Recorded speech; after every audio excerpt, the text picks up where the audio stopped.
Welcome to Tales in the Dark. I know many of you enjoy relaxing with these videos, so I recommend turning down the volume until my voice is barely audible. It'll make the experience even more soothing. Before you close your eyes, let me know in the comments where you're listening from. Leave a like and subscribe to the channel. Thank you and enjoy listening. Story 1. In a forgotten wing of an ancient manor, I stumbled upon a grand tapestry hanging on a stone wall. Initially, it portrayed a serene countryside setting, but as I observed, the figures within seemed to subtly rearrange themselves. The air was thick with the scent of old velvet and aged dust, and every delicate thread held whispers of a hidden past waiting to be unveiled.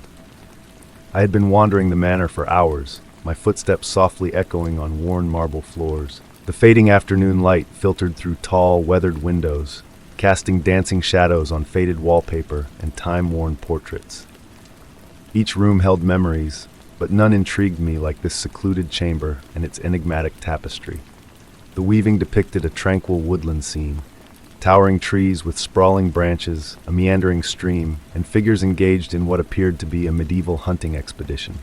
Yet, something felt amiss. The longer I gazed at the intricate stitches, the more I noticed subtle shifts in the figures' positions, as if they moved when I averted my eyes. My grandmother's tales of objects holding memories echoed in my mind as I stood before the tapestry, carried by a gentle draft causing the heavy fabric to sway ever so slightly. Intrigued, I drew closer, my fingers hovering over the surface. The wool felt warm, defying the chamber's perpetual chill.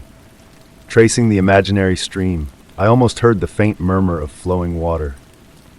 The manor's silence enveloped me like a cozy blanket as I observed the evolving scene. The hunting party now seemed gathered around something mysterious, their stances urgent yet serene, akin to leaves drifting on a breeze. The trees in the tapestry swayed without wind, their branches yearning for unseen stars. A small wooden chair beckoned from the corner, and as I sat, distant sounds grew clearer. Hoofbeats, whispers in unknown tongues, rustling leaves in an invisible forest. The room's musty aroma transformed into a verdant earthiness, like moss after rain. Time seemed fluid in that chamber. The light remained constant, the sun paused in its path. My watch had halted, time eluding memory. The figures in the tapestry continued their graceful dance, moving between trees, forming and dispersing like fish in an endless sea. Details emerged. A hidden figure holding a mirror reflecting scenes absent in the main tapestry, grand halls, candlelit ceremonies, and oddly familiar faces. The hunting party abandoned their pursuit, encircling the figure with the mirror reverentially. The trees drew closer, creating a natural canopy above the group, the stream encircling them like a sacred ring. My grandmother's voice resonated, speaking of time as a tapestry, all moments intertwined. Watching the scene evolve, I pondered if threads of time were being rewoven before me. The tapestry's warmth intensified, bringing profound peace. The figures glowed softly, illuminated by an inner light. The mirror reflected this golden luminescence, spreading it throughout the scene. Swaying gently, I synced with the tree's movements in the tapestry, my breath matching the pulsing light. The boundary between observer and art blurred, the tapestry's thread weaving into my own story. As drowsiness crept in, a final change unfolded. The figures subtly turned, acknowledging my presence. The figure with the mirror moved forward, its reflection revealing a sight that caught my breath. A vision of the past or the future, unclear. I revisit the manor, seeking that elusive chamber to no avail. The tapestry, like the manor itself, appears only when it chooses. In twilight moments, I feel the tapestry's warmth and hear distant water flowing. Sometimes in mirror reflections, I glimpse figures moving among trees, their forms shifting like memories at the edge of sight. Story 2. In the heart of an overgrown courtyard, nestled within the abandoned estate's forgotten embrace, I found myself drawn to a familiar stone statue. Its weathered form, that of a solemn angel with wings weathered by time, had long captured my attention. But on this particular day, a subtle shift in its posture caught my eye. The angel's stony gaze, usually fixed in eternal prayer, now seemed to pierce through me with an intensity that sent a shiver down my spine. As the soft whisper of the wind danced through the dried leaves and the scent of damp earth hung in the air, a sense of mystery enveloped me. It was as though the guardian of this neglected sanctuary had stirred from its slumber to watch my every move. Months had passed since I began documenting the estate's slow descent into nature's embrace, but never had I felt such a profound presence within these crumbling walls. The autumn light cast long shadows across the courtyard, painting a scene of eerie beauty. And there, amidst the fading daylight, the angel revealed a subtle change that left me spellbound. One of its hands, once clasped in reverent prayer, now hung at its side, as if reaching out to an unseen world. I blinked in disbelief, questioning if my eyes were deceiving me in the shifting twilight. Curiosity guided my hand to touch the warm stone surface, a stark contrast to the cool evening air. With each visit, this place unveiled new secrets, but none as captivating as this. The wildflowers at the angel's feet seemed to shy away from its presence, creating a perfect circle of bare earth that beckoned further exploration. Kneeling down, I traced the intricate patterns carved into the base, feeling the subtle grooves and curves under my fingertips. Time seemed to warp within this courtyard, stretching moments into eternity as I sat on a weathered bench, entranced by the interplay of light and shadow on the angel's weathered features. The gentle rustle of the wind through the tangled hedges carried the sweet fragrance of winter jasmine, a lingering reminder of life amidst decay. And as twilight descended, I found myself speaking softly to the angel, sharing whispered thoughts and musings never spoken aloud. The ancient stone seemed to absorb my words, exuding a sense of quiet wisdom that resonated in the stillness. Returning the next day with my sketchbook in hand, I sought to capture the angel's evolving presence. Its head now tilted slightly to the right, as if gazing upon the overgrown rose garden with a hint of longing. Hours slipped away as I sketched, attempting to capture the depth of emotion etched into the angel's timeless visage. Days turned to weeks, and a routine formed within this tranquil oasis. Each evening, I sat in silent communion with the angel, the only sound the soft chirping of sparrows nesting nearby. The statue continued its gradual transformation, each subtle shift a testament to the mysteries that unfolded within this enchanted courtyard. One misty morning, I discovered delicate footprints in the dew-kissed grass around the statue, leading nowhere and ending abruptly as if vanishing into thin air. The angel's countenance appeared softer, imbued with a sense of gentle watchfulness that warmed my soul. Flowers bloomed out of season, their petals always turned towards the angel, as if seeking its benevolent gaze. The air itself carried a hint of ancient incense and weathered books, a fragrance that lingered near the statue like a whispered memory. And in fleeting moments, I could swear the angel's chest rose and fell with a phantom breath. Winter arrived, cloaking the courtyard in a blanket of snow that left the angel untouched by frost. Perfect circles formed around its base, a boundary that the snow dared not breach, as if respecting the silent sentinel that stood guard. On the winter solstice, under the pale glow of the moon, I made my final pilgrimage to the courtyard. The angel's wings seemed to shimmer with an inner light, a radiance that filled the air with a sense of profound peace. As I sat on the familiar bench, a realization washed over me. Some mysteries were not meant to be unraveled, but embraced with reverence. The angel had turned to face me, arms outstretched in a gesture of welcome that spoke volumes without words. Leaving the courtyard that night, I felt the angel's gaze linger upon me, a protective presence that transcended the boundaries of time. And in the depths of sleep, I found myself dreaming of that sacred place, where stone breathed life, wings offered shelter, and a guardian angel slowly awakened from its ancient slumber. These dreams were a sanctuary, filled with the rustle of leaves and the distant murmur of fountains, where I understood that statues held more than mere stone and memories. They held secrets, they watched over, and in rare moments, they changed in ways that defied explanation. Story 3. Climbing a set of crumbling stone steps in a hidden courtyard, I stumbled upon an unknown symbol deeply etched into the weathered surface. This symbol, barely glowing under the soft light filtering through the trees, intrigued me. The air carried a cool, mossy scent, adding to the mystique that surrounded me. Pausing, I felt drawn to the enigmatic carving, as if it harbored a long-lost secret. The symbol itself was a complex design of swirling patterns and sharp angles, almost alive as it subtly shifted when viewed from different angles.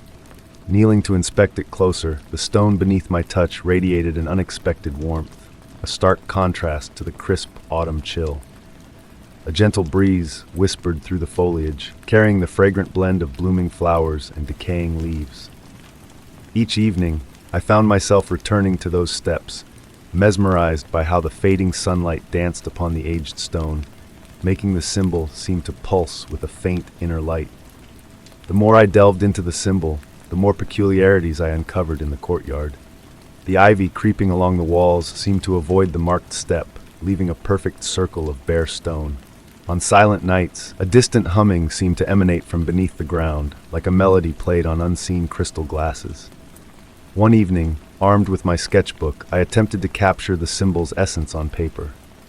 As my hand moved, it felt guided by an unseen force, effortlessly tracing intricate details I had not consciously registered before.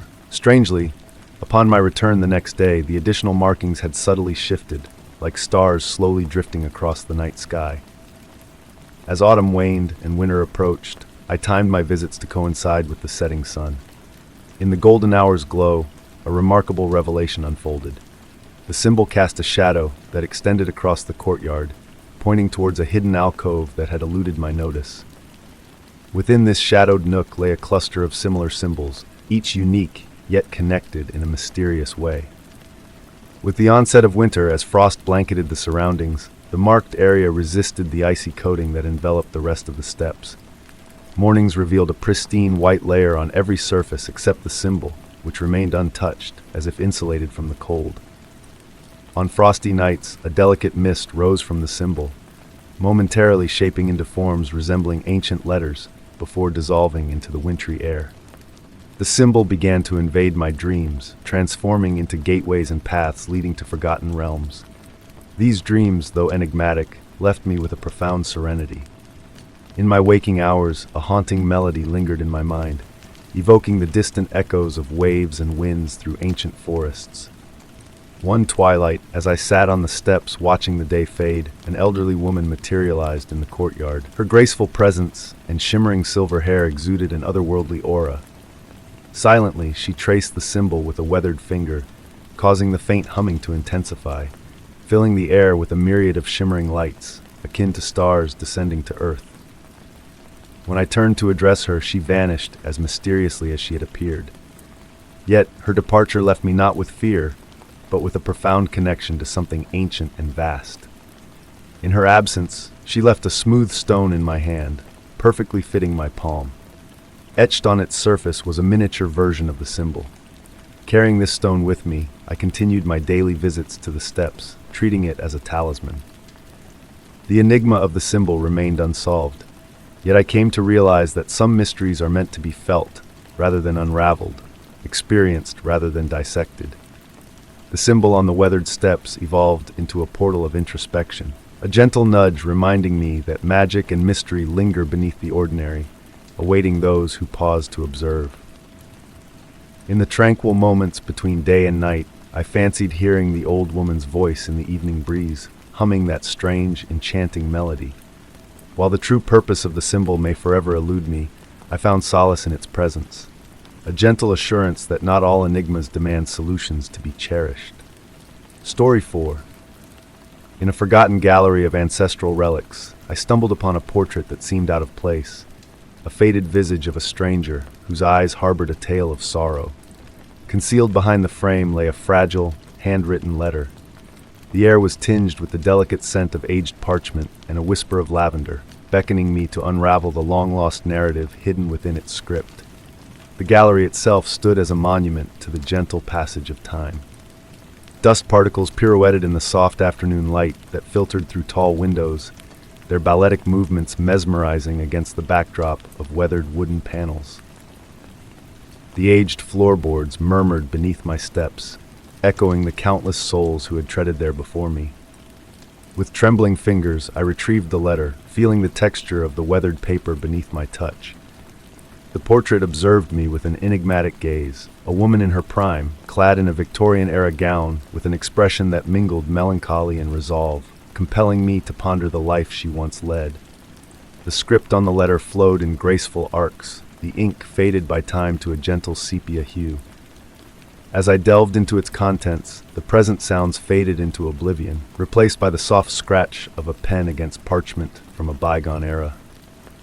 My dearest Elizabeth, by the time you discover this missive, I shall have embarked on my voyage across the ocean.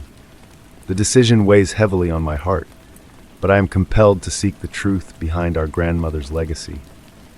The visions have grown more vivid, of the ancient music box with its concealed compartment, of the key she always wore around her neck, of the tales she shared about the mist-shrouded manor by the shore.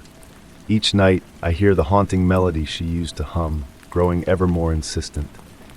The same notes echo in my mind during moments of quiet, like ripples on a placid pond. I have discerned that the pattern aligns with the engravings on the back of the music box, the very one that vanished on the day of her passing. The portrait I leave behind bears more than just my image. Within its confines lies a map, cunningly concealed over the years. I dare not disclose its exact whereabouts in this letter, but you, my childhood companion, will remember our childhood hiding spot in the gallery's alcove. There, your hands will be guided to the truth. If this letter falls into another's hands, know that some enigmas are best left undisturbed. But Elizabeth, should your eyes peruse these words, follow the trail I have blazed. Our inheritance's verity lies not in material wealth or land, but in the ancestral wisdom imparted through generations of our family's matriarchs. The moon's reflection on water, the rustle of wind through ancient trees, the dance of candlelight's shadows, these are the keys to comprehension. Trust your intuition over your sight. The revelations will manifest in dreams as they did for grandmother and now for me. With everlasting love and hope, Margaret. The letter's conclusion resonated within me, lingering like the twilight's afterglow. I found myself drawn back to the portrait, studying Margaret's countenance with newfound insight. The gallery now felt different, burdened with the weight of unspoken tales and unfinished voyages. As dusk crept in, shadows stretched across the walls, and the portrait seemed to subtly shift in the changing light. Details once overlooked now caught my eye. A dainty pendant at her throat that might have held a key, a glimpse of a music box in the painting's background, her hand poised near her heart as if safeguarding a secret. The tranquil hush of the gallery enveloped me like a comforting shroud as I pondered the enigma before me. Should I seek out the map, follow Margaret's trail into the unknown journey that beckoned her across the sea? The decision need not be rushed. Some mysteries unfurl only when the time is ripe. Gently, I stowed the letter back in its covert nook, but not before transcribing its contents into my journal. As I readied to depart, a faint melody, ethereal and pure, seemed to drift through the air, a few soft notes, like a half-remembered lullaby. Whether born of my imagination or resonating from deeper within the gallery's shadows, I could not discern. The portrait's gaze trailed me as I made my way out, not unsettling but rather a soft entreaty, akin to an unread book awaiting exploration, a tale yearning to be shared. I knew I would return to this gallery, to this enigma. But for now, I allowed the questions to settle in my mind like leaves adrift on a tranquil pond, aware that some answers reveal themselves most vividly in dreams. Story 5. As I roamed the grounds of a forgotten estate, a chance turn led me to a hidden greenhouse overrun by unruly ivy. Within its confines, amidst a chaos of vines and scattered blooms, a peculiar radiance glowed from a cluster of enigmatic flora. The air hung heavy with the perfume of moist earth and exotic petals, while the mysterious light beckoned me closer, tempting me to unravel the enigmas thriving within this reclaimed haven. With cautious steps, I advanced, my tread softened by a carpet of fallen leaves that whispered tales of the past through shattered panes. Overhead, the glass, veiled by neglect, cast a hazy filter upon the moonbeams that trickled in. Yet it was not the moonlight that held me transfixed, but a soft pulsing light, akin to a slumbering heartbeat.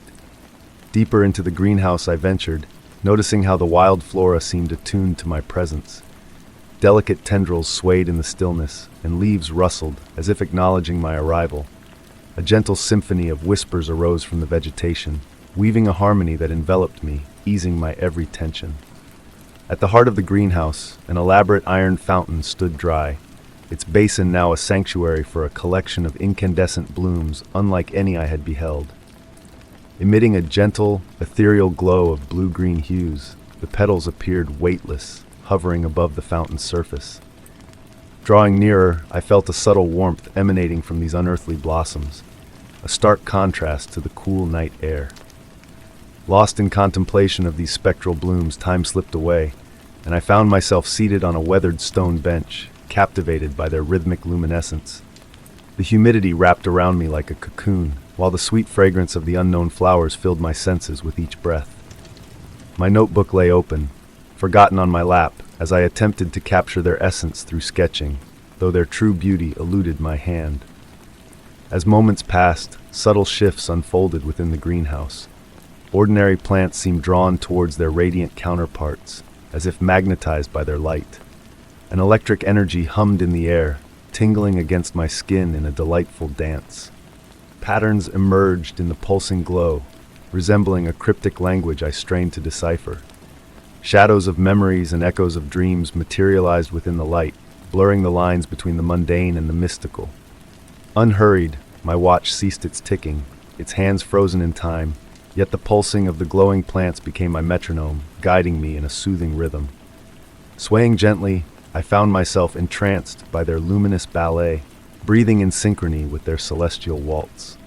As the night deepened, ethereal motes lifted from the blossoms, spiraling lazily towards the glass ceiling, creating fleeting constellations that dissolved back into the warm air, each carrying a whisper of the plant's essence.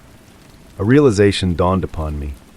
I had chanced upon a rare and precious realm, a place where the boundaries between realities blurred. The greenhouse, far from abandoned, had metamorphosed into a sanctuary for something ancient and wondrous, existing in the liminal spaces between knowledge and imagination.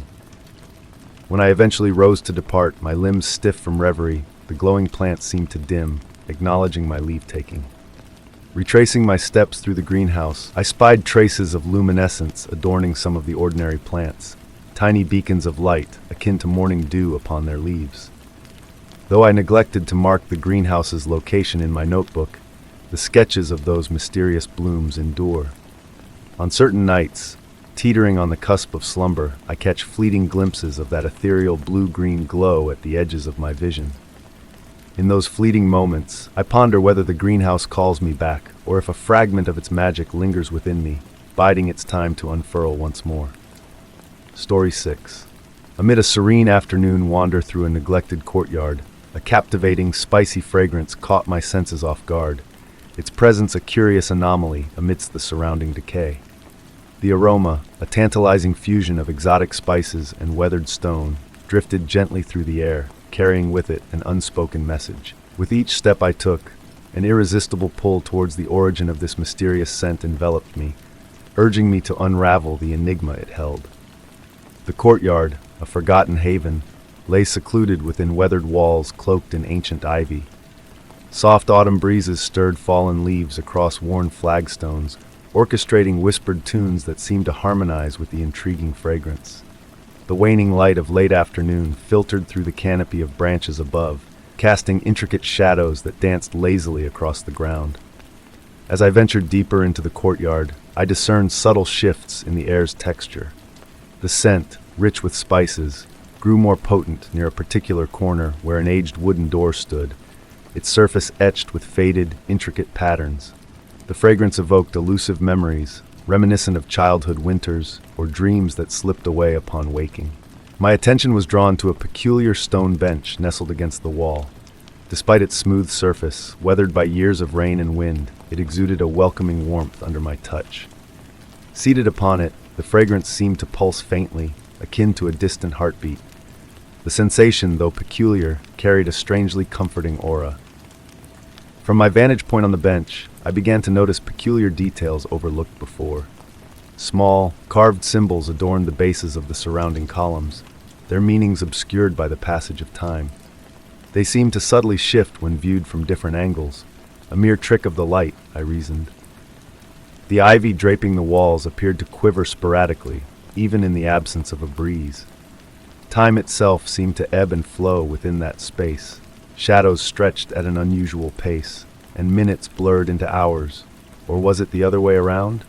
The spicy fragrance would intermittently intensify, then dissipate, only to return from a different direction, leading me through a wordless dance. Each wave brought forth new undertones, hints of cinnamon, traces of cardamom, whispers of something ancient and profound. One evening, an elderly gardener materialized as I sat there, tending to plants in a distant corner. When I inquired about the fragrance, she offered a knowing smile but no explanation, remarking simply, "Some places hold memories we have forgotten." Before I could delve further, she vanished behind a hedge, leaving me to ponder her cryptic words. The mystery deepened as peculiar objects began to materialize on the bench during my visits. A tarnished brass key with no corresponding lock, a withered flower of an unknown species, a scrap of paper adorned with elegant script in an unfamiliar language. Each item vanished by my next visit, replaced by something equally confounding. Weeks turned into months, and I found myself drawn back to the courtyard day after day. The fragrance became a constant companion, evolving subtly with each encounter while retaining its core essence. Shadows of movement flickered in my peripheral vision at times, elusive and fleeting. On a particularly tranquil evening, as the fading sunlight bathed the walls in golden hues, I observed a thin wisp of fragrant smoke curling upwards from between two flagstones near the bench. The smoke twisted into intricate patterns, almost resembling letters before dissolving into the encroaching darkness. The spicy aroma, now more potent and immediate, emanated from the smoke. Tentatively, I reached out to touch it, expecting the ephemeral tendrils to dissipate at my touch. Instead, a gentle warmth tingled through my fingers, and for a fleeting instant, I felt connected to something ancient and vast. In that moment, a tapestry of images unfurled in my mind. Generations of individuals who had sat on this bench, each entwined in their own enigmatic tale. As winter approached, the fragrance underwent a transformation, growing subtler and more elusive. The courtyard took on a different allure in the chillier months, yet the sense of mystery lingered. The scent now graced specific moments, dawn, dusk, and those ethereal instances when time seemed to pause. To this day, I continue my visits to the courtyard. The spicy fragrance has become a familiar companion, its origin still a riddle. At times I feel on the cusp of unraveling its secret, only for it to shift, revealing new facets that deepen the enigma rather than resolve it. Perhaps some mysteries are not meant to be deciphered, but experienced, embraced, and carried like cherished secrets. The words of the elderly gardener resonate in my mind. Some places hold memories we have forgotten. In the quietude of those moments spent on the ancient bench, enveloped in the mysterious scent, I ponder whether it is not the place itself that remembers, but the memories seeking a listener to share their untold stories. Story 7. On a leisurely stroll through a historic neighborhood, I stumbled upon an ancient iron gate adorned with intricate carvings. Time had almost erased the fine details, yet the ornate patterns and symbols seemed to whisper a tale of love and loss. The gate exuded a rusty scent that mingled with the crisp evening breeze, and as my hand glided over the weathered metal, I sensed a narrative waiting to be unveiled, a story etched into every curve and crevice. The twilight air carried the soft murmur of autumn leaves, while gentle golden light filtered through the branches above. Standing before the gate, I observed how the lingering sunlight accentuated the deeper carvings, casting shifting shadows that danced with a life of their own. The metal felt cool to the touch, its surface textured by years of exposure to the elements. There was a magnetic pull in the designs, drawing me nearer. They weren't just decorative, they formed intricate letters in a script I couldn't quite decipher, intertwined with graceful motifs of vines and blossoms. Tracing the elegant curves with my fingertip, a subtle warmth spread through my hand, despite the gate's chill. It was a sensation akin to touching a sun-warmed stone. Beyond the gate, a pathway meandered into the shadows of twilight. Towering trees created a natural canopy, their branches swaying gently in the evening air. The scent of earth and fallen leaves mingled with a hint of something floral, perhaps old roses or lavender, though no blooms were in sight. Each time I tried to step away, a new detail captured my attention. A spiral in the metalwork led to another, then another, forming an endless cascade that always circled back to a central motif. a heart-shaped emblem almost faded into oblivion by time. Within its worn contours, I discerned faint initials and a possible date. As darkness descended and the air grew colder, the engravings took on a different allure. In the deepening shadows, the patterns seemed to shift and transform. What appeared as vines now resembled written words in an unfamiliar script. I swayed slightly, entranced by the hypnotic beauty before me. The soft tap of my umbrella against the gate, it had remained in my hand unnoticed, broke the spell. The sound reverberated with an otherworldly resonance, like a bell tolling underwater. In that instant, I felt, rather than heard, a response emanating from the garden beyond. It could have been the wind rustling through the leaves, or perhaps something more elusive. I discerned fragments of a tale within the engravings. Here, two figures locked in an embrace.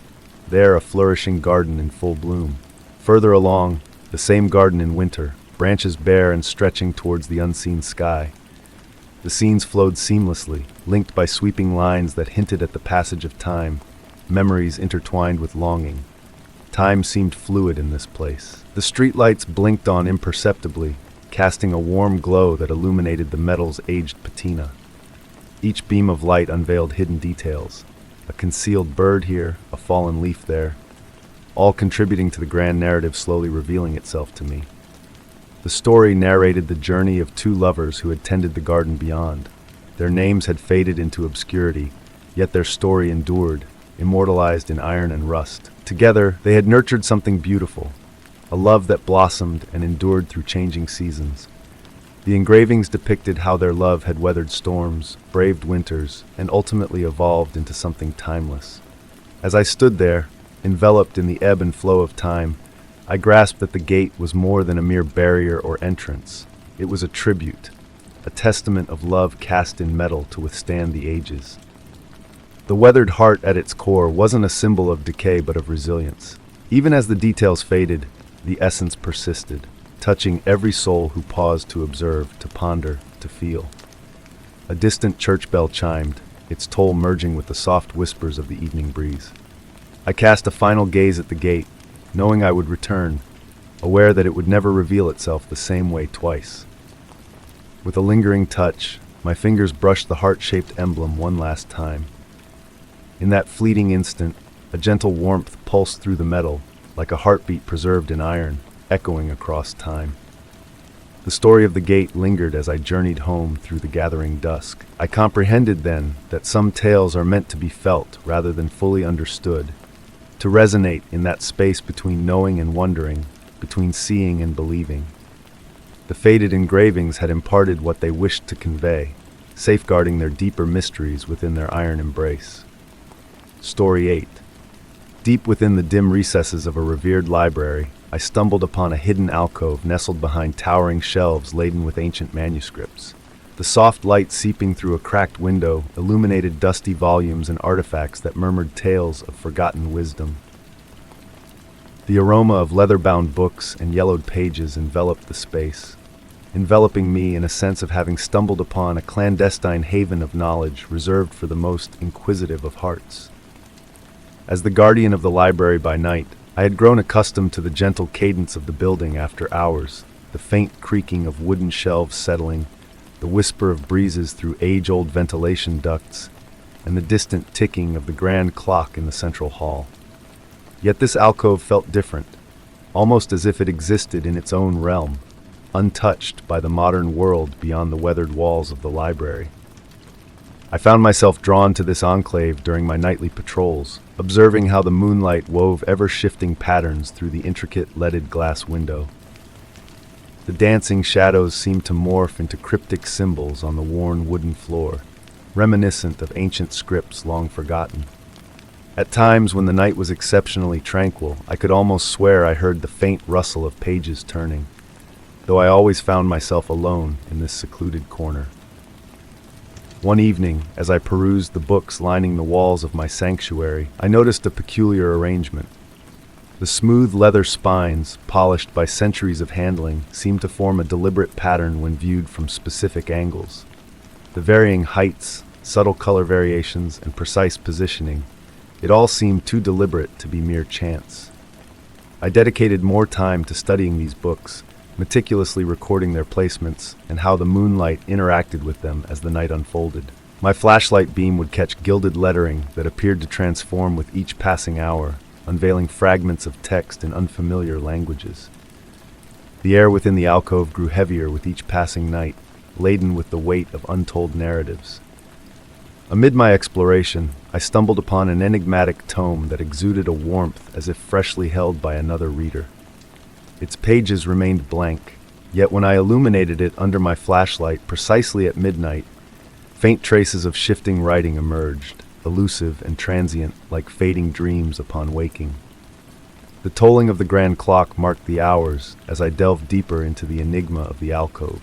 Subtle changes began to manifest, books subtly shifting positions between my visits, the window framing nocturnal vistas seemingly impossible from its location within the structure, and an unshakable sensation of a presence lingering over my shoulder. My fellow guardians noted transformations in me as well. I spoke of the library's history with a newfound intimacy, as though I had witnessed its inception eons ago. I found myself comprehending morsels of ancient tongues I had never before encountered, while my dreams overflowed with visions of expansive chambers of knowledge extending far beyond the physical realm of the library. The most profound revelation dawned on a winter night when the moon hung full and the air crystalline. Seated in my customary spot, a book tumbled from its shelf, unfurling to reveal a detailed chronicle of a clandestine society of librarians who purportedly had unlocked the means to preserve knowledge, not solely in words but within the very essence of space itself. They had crafted sanctuaries akin to my alcove, sacred spaces where the boundary between reader and text, past and present, blurred into obscurity. In that moment, I comprehended that I had become a part of something transcendent. The alcove had chosen me as it had chosen others before, beckoning me into a lineage spanning centuries. The murmurs I heard were not merely the settling of an aged edifice, but the echoes of countless readers who had occupied this very spot, contributing their insights to the collective wisdom ensconced within these walls. Now, as I pen this account in the soft radiance of my flashlight, I acknowledge that the true nature of this place may forever elude me. The alcove remains an enigma, its mysteries unveiling themselves in their own time, like words materializing on seemingly blank pages. Yet within this uncertainty, I find solace in the knowledge that somewhere, within the depths of this ancient library, lies a realm where the confines of reality blur, where knowledge flows like a river, and where the simple act of reading transcends the ordinary constraints of time and space. I continue my nightly vigil, safeguarding both the library and its concealed marvels. The alcove patiently awaits in its corner, prepared to embrace the next curious soul who chances upon its threshold. And on occasion, when the moon hangs just so and the hush deepens, I swear I discern the faint rustle of pages turning, as if unseen readers partake in my watch, all of us united by the ageless enchantment of words and the enigmas they enshroud. Story 9. Resting on the veranda of a secluded, forsaken cabin, I came upon a set of wind chimes fashioned from aged metal and driftwood. Stirred by a gentle breeze, the chimes emitted a soft, eerie hum that drifted through the tranquil air. The delicate tones intertwined with the scent of wild lavender and ancient timber, as if each chime held a secret message from a realm just beyond our grasp. Intrigued by their enchanting melody, I settled onto the weathered steps of the veranda. The wooden planks beneath me murmured softly, their well-worn surface cool against my skin. Time seemed to stretch as I observed the chimes sway, their gentle chiming harmonizing with the rustle of leaves in the nearby trees. The afternoon sun filtered through gathering clouds, casting shifting shadows across the veranda. Drawing nearer to the wind chimes, I noticed intricate symbols etched into each piece of metal, partially obscured by patina and time. They appeared to be a form of ancient script, unfamiliar yet captivating. Tracing my fingers along one of the symbols, I felt a peculiar warmth emanating from the metal, contrasting the crisp autumn air. A distant rumble of thunder urged me to seek refuge inside the cabin. The door opened effortlessly, its hinges whispering rather than creaking. Within, the interior was dim but not devoid of light, illuminated by slender rays that pierced through the drawn curtains. Dust particles danced within these beams, moving in patterns that seemed almost intentional, as if guided by unseen hands. The single room of the cabin held minimal furnishings. A bed cloaked in a faded quilt, a wooden table with a solitary chair, and shelves adorned with leather-bound tomes. Yet, what captured my gaze was the array of wind chimes hanging from the ceiling beams. Numerous and diverse, crafted from various materials, copper, brass, silver, and unfamiliar woods, all etched with similar symbols to those outside. As I traversed the space, the floorboards murmured beneath my weight. The air within carried a medley of scents, aged paper, dried herbs, and a sweeter fragrance eluding identification. Resting on the table lay an open journal, its pages adorned with flowing script. The ink shimmered faintly as I peered closer, realizing the writing mirrored the symbols on the wind chimes. Outside, the storm drew nearer.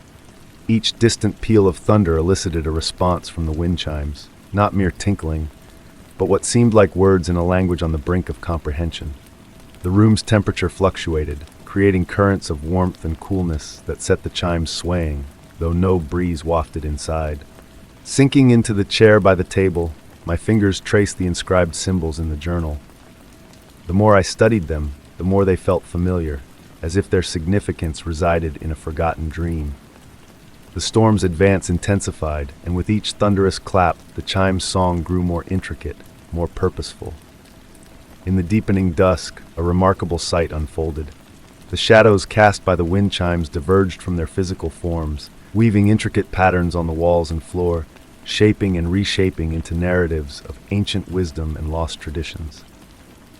Enthralled, I watched as these shadowy tales unfolded around me, conveying messages beyond words. Time blurred, marked only by the rhythm of the chimes and the relentless march of the storm.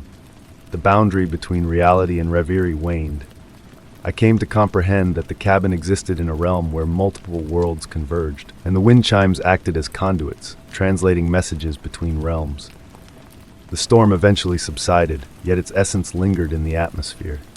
As night descended, the wind chimes continued their gentle discourse, now accompanied by the soft patter of rain and sporadic distant rumbles. I lingered in the chair, enveloped in the enigmatic aura of the place, devoid of any urge to depart. To this day, I cannot ascertain the duration of my sojourn in that cabin. Stepping back outside, the world appeared altered, as if I had acquired a new perspective. The wind chimes still hang there, I believe, perpetuating their eternal dialogue with enigmatic forces. Sometimes, on tranquil nights when the breeze whispers just so, I swear I discern their faint messages. They serve as a reminder that there exist realms where reality bends ever so subtly, where ancient wisdom lingers like dust motes in sunlit beams, awaiting those receptive to more than mere auditory reception. If you chance upon an abandoned cabin adorned with wind chimes that seem to speak, take a moment to listen. You may uncover, as I did, that their whispers carry insights from realms we struggle to access in our waking hours. Story 10. In the quiet hush of an ancient mansion's forgotten wing, a rusted key caught my eye, nestled on a dusty table. Its design whispered of untold stories from a time long past, urging me to seek out the lock it was meant to open. The air held a chill, filled with echoes of ages gone by. As I tread softly on creaking floorboards, the rain's gentle tap a soothing backdrop to my quest.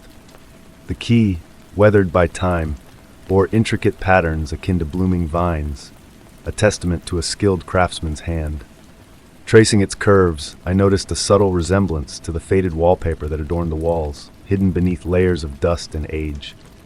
As my fingers brushed the wall's surface, a faint breeze carried scents of old books and a hint of sweetness, lingering like a long-forgotten memory. Moving deeper into the dimness, the rain outside whispered its melody against the windows, a lullaby for the ancient mansion. The key warmed in my hand as if stirred from a slumber, while the mansion itself seemed to breathe around me, a living entity intertwined with the elements. And then, a peculiar section of wall beckoned me closer, its pattern guiding my gaze to a concealed keyhole. With a steady hand I inserted the key, feeling a sense of alignment as it turned effortlessly, unlocking a hidden chamber beyond. Sunlight filtered through a skylight, bathing the room in a soft glow of suspended time. Furniture draped in shadows, a grand writing desk adorned with aged papers, and shelves filled with enigmatic clockwork creations and musical marvels greeted my eyes. Each object bore the same vine-like motif as the key, hinting at a deeper connection between them. In the tranquil silence, broken only by the rain's gentle cadence, I understood that I had stumbled upon a place where time danced to a different rhythm. A sacred stillness enveloped the chamber, as if it existed in a realm untouched by the passage of days. The mystery of the hidden sanctuary, its creator, and the secrets held within remained elusive, shrouded in the veil of imagination and reality. Years later, the weight of the key in my pocket serves as a reminder of that enchanting discovery, a reminder that some secrets are meant to be cradled in the embrace of the unknown. And as I ponder the blurred line between dream and truth, I find solace in the beauty of mysteries left unsolved, lingering in the tranquil whispers of a forgotten mansion's forgotten wing. Story 11. As I sifted through a dusty box of forgotten art supplies in a quaint thrift store, my fingers brushed against a worn sketchbook that seemed to beckon me. Opening its weathered cover revealed a world of intricate blueprints, each line telling a story of an enigmatic structure shrouded in mystery. The scent of graphite and aged paper wafted up, transporting me to a realm where art intertwined with an unseen purpose. Night after night, I found myself drawn to the delicate pages, bathed in the soft glow of my study's lamp. Raindrops tapped gently against the window, creating a tranquil melody as I traced my fingers over the mysterious designs. Curved corridors folded upon themselves, staircases led to impossible rooms, and windows captured light from inexplicable angles, all meticulously detailed in a script that bordered on the verge of artistry. Among the drawings were faded ink notes speaking of threshold spaces and liminal architecture, concepts that stirred a sense of contemplation within me. Intrigued, I began sketching my interpretations of these designs, losing myself in the rhythmic dance of pencil against paper. It felt as though the original architect's spirit guided my hand, revealing secrets hidden within the lines. With each exploration of the blueprints, my perception of space subtly shifted. Shadows took on new depths, and my home seemed to whisper in the language of the mysterious drawings, blurring the lines between reality and the unseen. One quiet night, moonlight revealed hidden numbers within the pages, forming a cryptic pattern that I spent hours deciphering, entranced by its architectural elegance. In dreams, I wandered through the impossible corridors of the structure, feeling a sense of peaceful wonder envelop me. The central chamber, marked with symbols of celestial and musical significance, beckoned me to unravel its mysteries. I sketched it endlessly, each attempt failing to capture its elusive essence, as if it existed beyond the grasp of mere mortal hands. Sitting amidst my sketches and the original blueprints, I noticed how the shadows outside my window aligned perfectly with the angles of the designs, hinting at a connection beyond comprehension. The identity of the unknown architect remained a mystery, their presence lingering in every stroke of the pen and every whispered note on the pages. As rain continued its gentle lullaby against the glass and the room pulsated with the soft glow of distant lightning, I realized that some mysteries are meant to remain unsolved. The sketchbook on my desk held untold secrets, inviting me to embrace the enigma of the dreaming spaces that exist on the fringes of our world, where silence speaks volumes and tranquility reigns supreme. In the stillness of the night, surrounded by the essence of creativity and the allure of the unknown, I found solace in the knowledge that some questions are best left unanswered, like a fading dream that leaves behind a sense of serenity upon waking. Story 12. On a cool evening after a lengthy day, I stumbled upon an aged vinyl record resting upon my doorstep. Its cover bore the marks of time, shrouded in an air of mystery, with a faint echo of a distant tune seeming to waft from within. The crisp breeze carried the fragrant essence of pine and autumn leaves, sparking a notion in me that this relic might be a silent missive from days long past. With a delicate touch, I hoisted the record, feeling its weighty presence in my palms. The cover art painted a scene of a misty forest in subdued browns and greens, showcasing a lone figure meandering among the trees. The title and artist details had faded into oblivion, leaving behind mere ghostly imprints of letters that my fingertips could trace, yet my eyes could not decipher. As the evening shadows grew long and the light took on that peculiar golden hue that veils everything in a dreamlike aura, a decision stirred within me to set the record in motion. My grandmother's antique turntable stood in the corner of my living space, seldom used but lovingly preserved. The familiar and comforting ritual of cleaning the vinyl and setting the needle in place unfolded before me. As the record commenced its gentle spin, the room filled with the comforting crackle unique to vinyl records. Then came the music, a haunting piano melody that seemed to dance upon the evening zephyrs. The notes rang out pure and crystalline, defying the weathered appearance of the record. It was a composition unfamiliar to my ears, yet it carried a strange sense of déjà vu, akin to a memory half forgotten. Nestled in my cherished armchair, I allowed the music to envelop me. The melody wove an intricate yet soothing pattern, almost as if it were responding to the whispers of my thoughts. Amidst the music's embrace, a curious observation seized me.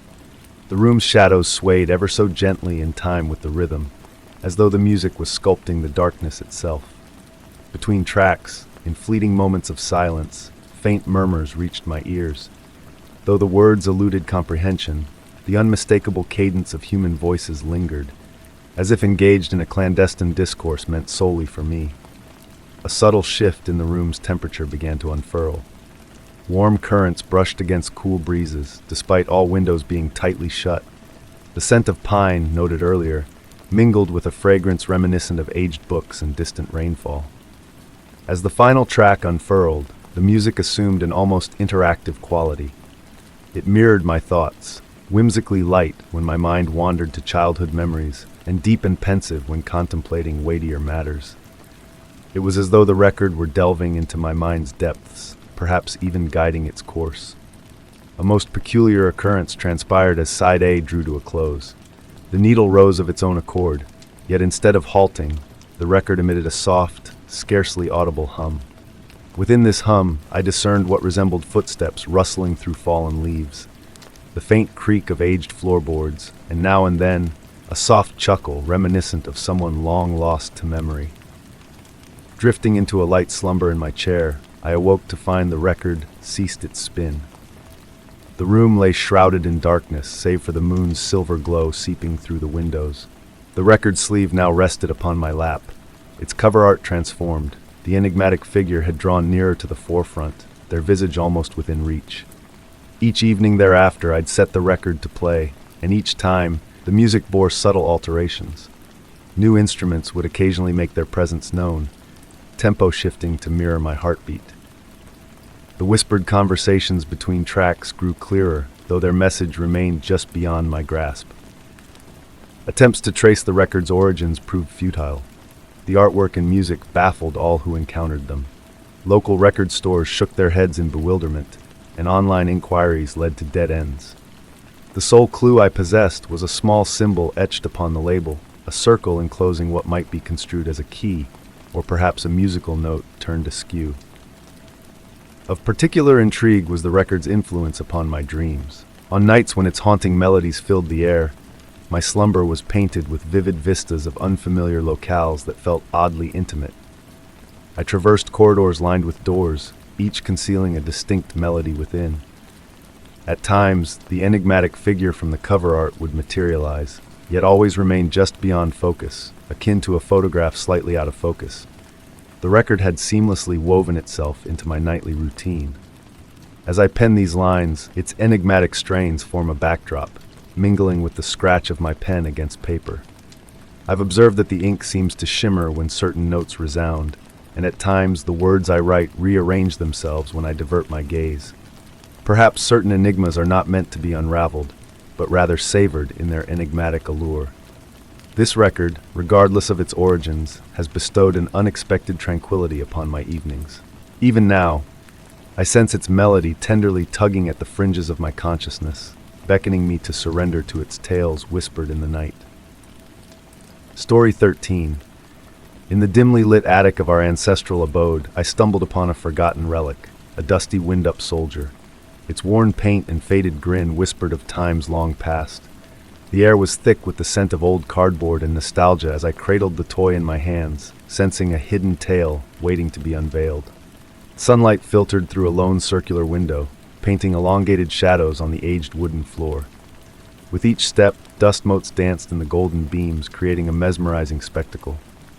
The soldier's metal key felt cool against my touch as I wound it, the familiar clicks echoing a bygone era of joy. Yet this toy held a peculiar secret. Its mechanism defied expectations, accepting my winding beyond reason. The soft clicks transformed into a melodic rhythm, enchanting me with its musical allure. A gentle breeze caressed the attic, though no windows were ajar. The temperature dipped imperceptibly, while the light shifted, casting a softer glow. The soldier's eyes, once mere dots of black, now held a depth that drew me in. Placing the toy on an old trunk, I witnessed a bewitching sight. It stirred to life, moving fluidly unlike its mechanical nature. Its tiny boots tapped a delicate tune on the wood, harmonizing with an elusive melody enveloping the air.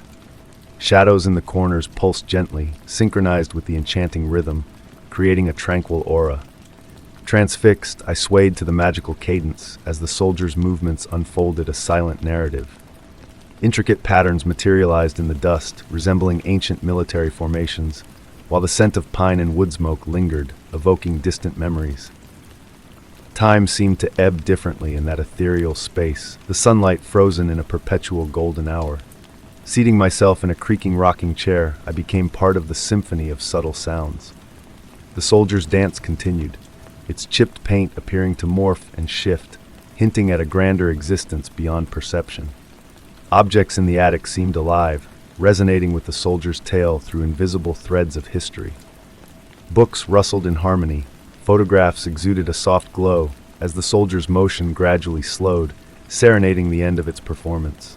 The melody faded like a lullaby, the toy resting before me, its smile transformed, wise, perhaps thankful. Retrieving it, I sensed a gentle pulse, neither warm nor cold, akin to holding a slumbering bird. The winding key ceased to turn, a silent agreement that its dance had concluded. As I wrapped the soldier in cloth and pocketed it, the attic returned to its mundane state, yet the silence felt pregnant with possibilities. Each forgotten object seemed poised to reveal its own story, awaiting the perfect moment to share its secrets. That night, as I placed the toy soldier on my bedside table, its smile had metamorphosed once more. A peaceful contentment now etched upon its face, as if it had found its long-awaited home. In the twilight of dreams, a faint echo of the mysterious melody lingers, carrying the whispers of past dreamers who had held this toy close. Story 14. In the soft glow of a sun-kissed afternoon, as I tended to the lush greenery of my garden, a serendipitous discovery awaited me. A loose floorboard in the corner of the old shed beckoned my attention, whispering of hidden secrets beneath its worn surface. With a sense of intrigue, I knelt down and lifted the board, revealing a passage into the unknown depths below. Descending the narrow staircase revealed a hidden chamber, a sanctuary frozen in time, filled with relics of a forgotten era. The air was heavy with the fragrance of earth and aged wood, wrapping me in a cocoon of tranquility. Each artifact nestled in the shadows seemed to hold a story, a fragment of history begging to be unraveled. The warm sunlight filtered through the dusty window, casting dancing shadows upon the weathered tools and terracotta pots that lined the shelves. It was as if time itself had paused, allowing me to step into a realm where the past intertwined with the present in a delicate dance of mystery. Among the treasures scattered in the dimly lit room were porcelain dolls with eyes that seemed to follow my every move, their faded dresses whispering of days long gone. Leather-bound journals chronicled snippets of life from a bygone era, their elegant script hinting at untold tales of yesteryears. Amidst the collection, a peculiar music box caught my eye, its intricate details mirroring the garden outside. Opening it released a breath of air carrying the scent of blooming flowers, a ghostly reminder of a time lost to memory yet alive in the whispers of the room. As I delved deeper into the underground sanctuary, I found myself questioning the very foundations of my reality. The walls bore cryptic symbols resembling star charts, with constellations unknown to my eyes, hinting at a world beyond my comprehension. Photographs of strangers in my garden from different epochs gazed back at me, their expressions mirroring my own sense of wonder and discovery. The journals spoke of nature's secrets, of blooms that bloomed under celestial guidance and seeds that stirred only under the moon's gentle light. Time seemed to bend within the chamber, hours slipping away like fleeting shadows as I lost myself in the enigmatic treasures that lay hidden beneath my garden. The room itself seemed to breathe, a living entity pulsating with a rhythm that echoed through the centuries. A key of intricate design, its purpose shrouded in mystery, hinted at secrets left untold, a reminder that some enigmas are meant to remain unsolved. And as I emerged back into the golden light of the garden, the world above remained unchanged, unaware of the timeless journey I had embarked upon. Sitting amidst the blossoms at dusk, I pondered the revelations of the hidden chamber, feeling a newfound connection to the whispers of the earth. The mysteries woven into my daily life now, a gentle undercurrent shaping my perception of the world around me. The secret room beneath the garden shed remains a sanctuary of wonder, a testament to the unseen depths lurking beneath the ordinary facade. And though I guard its location closely, I can't help but wonder if others have stumbled upon its mysteries, guided by a different path at a different time. The garden blooms with renewed vitality, a testament to the magic that lies beneath the surface, waiting patiently to be discovered by those willing to listen to the whispers of the past. And as the shadows lengthen and the day fades into night, the mysteries of the hidden room continue to weave their spell, a timeless reminder of the boundless wonders that dwell just beneath the surface of our everyday lives. Story 15. In the heart of an abandoned mansion frozen in time, a profound silence enveloped me, almost breathing with a life of its own. Dust-laden portraits and frayed drapes adorned the grand foyer, where the hush whispered tales of yesteryears. Each creak of the decaying floorboards and every murmur of the wind through shattered panes echoed stories long forgotten, beckoning me to listen intently. The fading daylight filtered through worn curtains, casting elongated shadows that waltzed across aged wallpaper. Softly, my footsteps resonated as I delved further into the dwelling, the air stirring with the gentle descent of dust particles. The aroma of ancient wood and forsaken memories mingled in my lungs, while distant tree branches caressed the windows in a delicate lullaby. Guided by an unseen force, I gravitated towards a majestic staircase, its once gleaming banister now dulled by the passage of time. Ascending, my fingertips trailed the smooth wood, a peculiar discovery unraveling before me. The dust beneath my touch vanished, leaving behind pristine sections gleaming as if freshly polished. Despite the chilling aura surrounding the mansion, the wood exuded warmth under my caress. The second story unveiled a corridor flanked by closed doors, each exuding a distinct energy, a palpable stillness pregnant with anticipation, akin to the pause between heartbeats. Sensing subtle shifts in temperature, warmth enveloped some areas while others held pockets of coolness, prompting me to draw my jacket closer. Ajar, one door revealed an ancient study basked in the amber hues of sunset.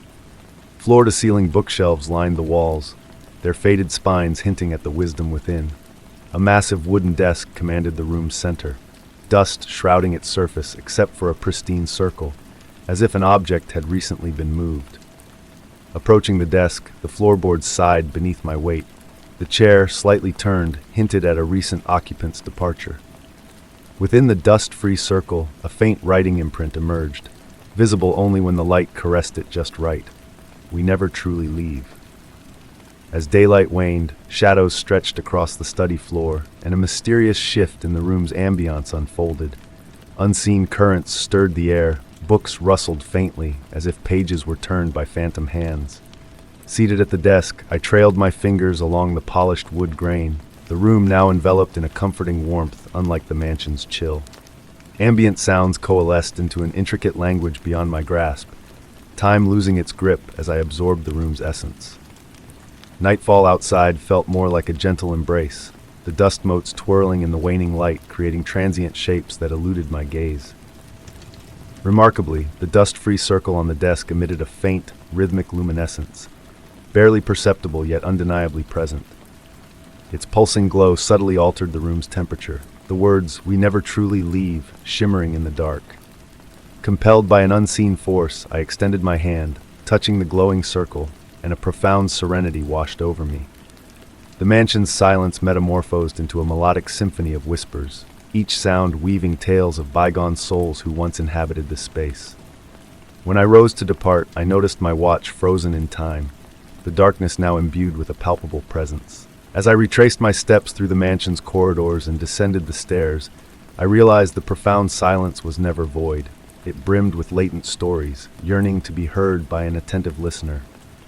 Thoughts lingered of revisiting the mansion, to once again embrace the musical silence in that study at dusk. In the quietude of my home, echoes of that ethereal symphony occasionally stir, a gentle reminder that spaces harbor more than mere memories. They cradle fragments of all who have traversed them, waiting in the shadows for someone to perceive their lingering essence. Story 16. On a solitary night within the desolate fairgrounds, my attention was captivated by an ancient carousel. Its vibrant horses, now frozen in time, exuded a mysterious allure under the moonlit sky. A faint hum resonated from the motionless ride, as if beckoning me to step into its realm of forgotten enchantment. The atmosphere carried a wistful blend of sawdust and faded confections, a subtle call from a distant past. The night enveloped me like a velvet cloak as I approached the carousel, my steps softened by the damp grass below. Moonbeams filtered through wispy clouds, casting delicate shadows that gracefully danced upon the tarnished poles and weathered wooden figures. Each horse bore a solemn gaze, as if safeguarding ancient mysteries, their painted eyes holding the tales of countless riders who once reveled in their joyous embrace. One horse in particular drew me in, a pale mare adorned with remnants of golden paint adorning its mane. Unlike the others, its gaze was slightly turned, as if acknowledging my presence for the first time. The brass pole that anchored it gleamed with an inexplicable warmth, defying the chill of the autumn night. Standing before it, a faint melody, akin to a music box lulling from a dream, caressed my ears. Almost involuntarily, my hand extended to touch the weathered surface of the mare. The wood beneath my fingertips radiated a comforting warmth, surpassing the coolness of the night. A gentle vibration coursed through my palm, akin to a heartbeat, spreading tranquility through my veins. A subtle shift began to unfold in the stillness, a gradual transition from dusk to twilight. The air grew heavy with the aroma of spun sugar and caramel apples, though the fairground lay deserted. In the distance, a whisper of calliope music brushed against my senses, so faint it bordered on the edge of imagination. Connected to the carousel horse, memories not my own surfaced like gentle ripples in a serene pond. I witnessed children from varying eras, their faces illuminated with laughter as they rode these very horses. I felt the jubilation of countless summer nights, the embrace of numerous small hands gripping the reins with delight. Yet beneath these recollections, a deeper memory pulsed, a memory that resonated with a timeless heartbeat. The carousel was more than a mere ride. It was a keeper of moments, a guardian of time itself. Each revolution had captured more than just the laughter of its passengers. It had absorbed their dreams, their desires, their silent hopes whispered beneath the summer stars. The pale mare seemed to impart its secrets to me, one gentle pulse at a time. I discovered that some riders had returned as adults, bringing their offspring along. Others had visited alone in their twilight years, seeking to reclaim a fragment of unadulterated joy from their youth. The carousel remembered them all, embracing them within its wooden heart. As these visions cascaded through me, subtle transformations unfolded in my surroundings. The peeling paint on the carousel began to shift and merge, unveiling glimpses of its former grandeur. The tarnished poles emitted a soft radiance, and the air grew thick with the weight of accumulated time. It dawned on me that I was not merely witnessing memories, I was being invited to partake in them. The carousel extended an invitation for me to weave my story into its ancient tapestry. Time seemed to ebb and flow with an ethereal quality. The moonlight took on an opalescent hue, blurring the distinction between past and present. I could no longer discern how long I had stood there, my hand resting upon the pale mare's neck. The boundary between realities had grown porous, akin to delicate paper in a soft rain. And then a sight unfolded before me, igniting a sense of awe. Reflected in the carousel's central mirror, I beheld not only my own visage, but the echoes of others who had lingered in this very spot. Their forms were translucent, like watercolor paintings left to the sun, yet their expression spoke volumes, serene, curious, ensnared in the same enchantment that held me captive. It became clear to me what the carousel offered. It collected not only memories but instants of pristine stillness, of connections bridging past and present. Each individual who had paused here, touched by this mystical essence, became a thread in its eternal dance. As the night deepened its embrace, I made my decision. With care, I mounted the pale mare, settling into the saddle that had cradled countless souls before mine. No music played, no machinery whirred, yet I sensed the subtle rotation of time spiraling around me, akin to a celestial carousel of stars.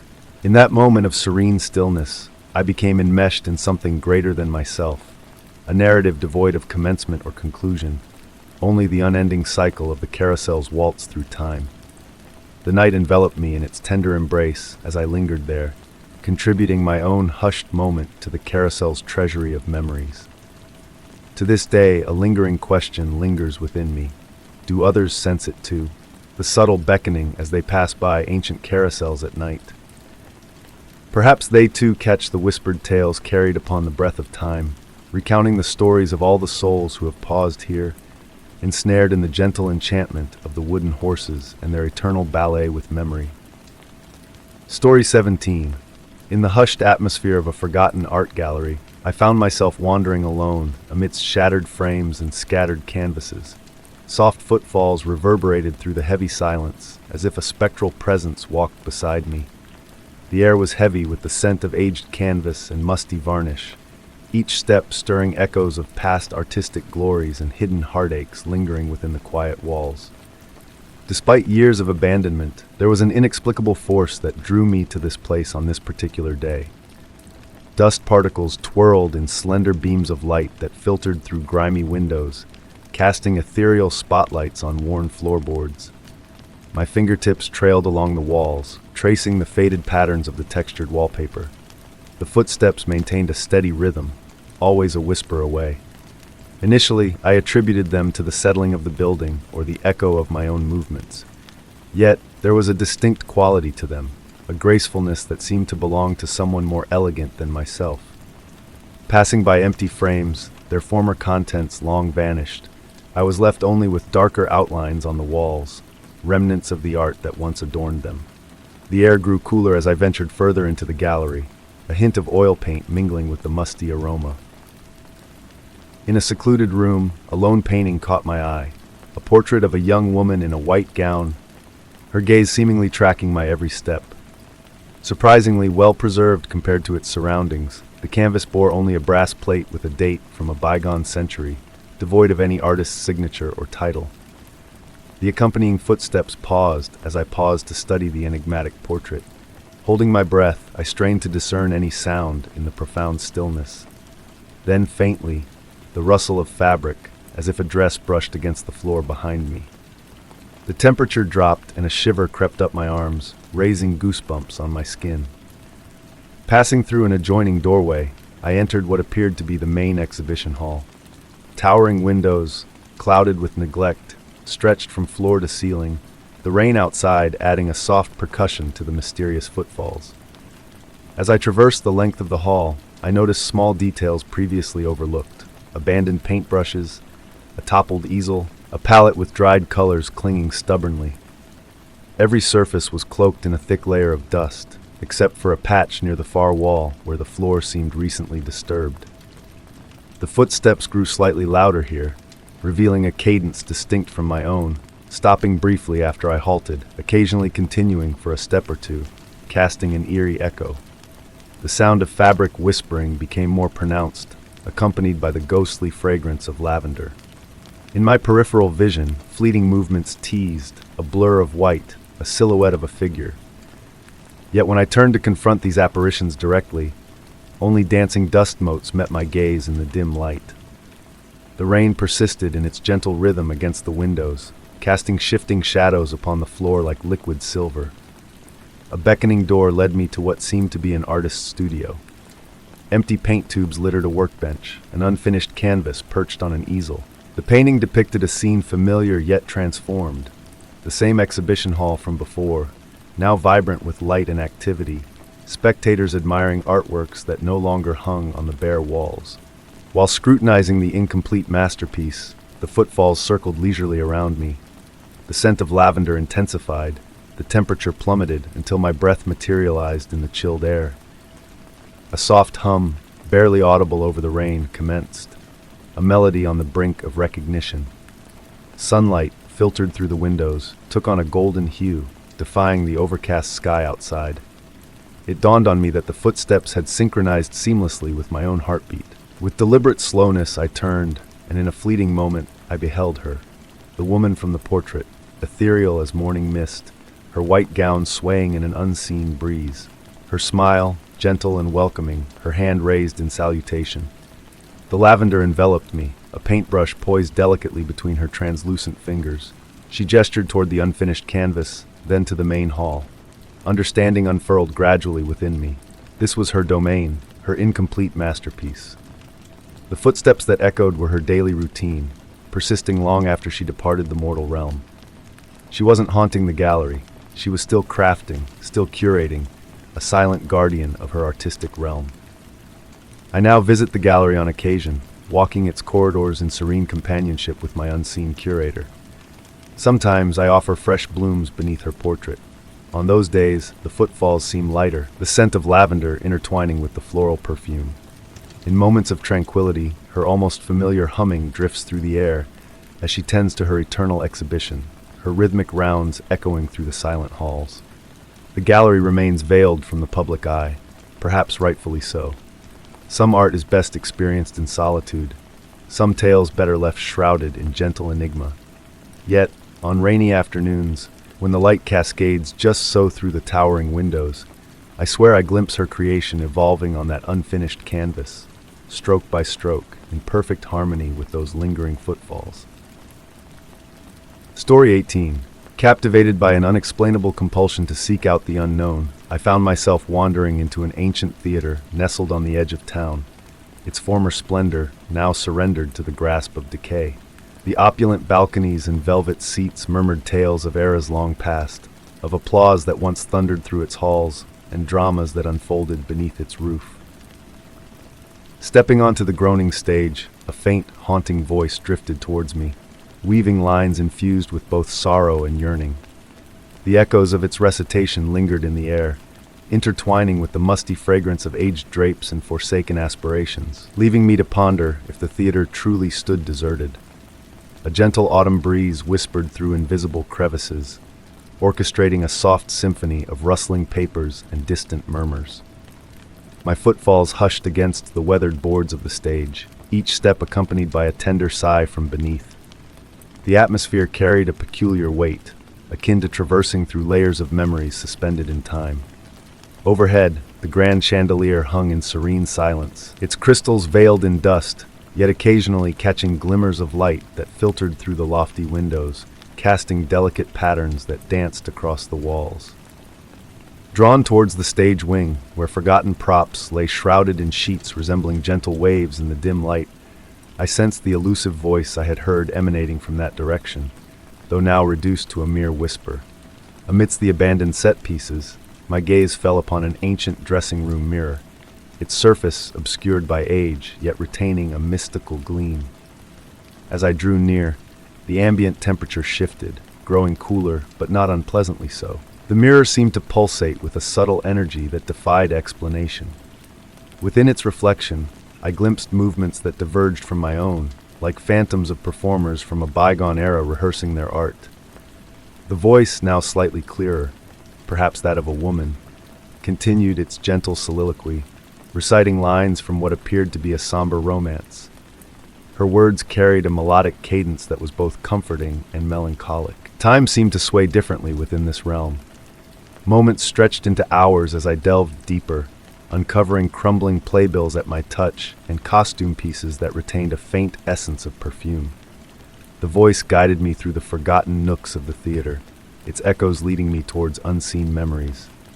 In the orchestra pit, tattered sheet music lay strewn across ancient stands, the notes faded yet lingering, as if awaiting the return of musicians to resurrect them. As evening descended, the quality of light filtering through the windows altered, casting elongated shadows that appeared to move with intention across the seats. The voice gained strength, though never rising above a gentle murmur. Seated in one of the better-preserved velvet chairs, I observed as specks of dust pirouetted in the waning sunlight. The theater seemed to breathe around me, its walls expanding and contracting with the weight of countless narratives.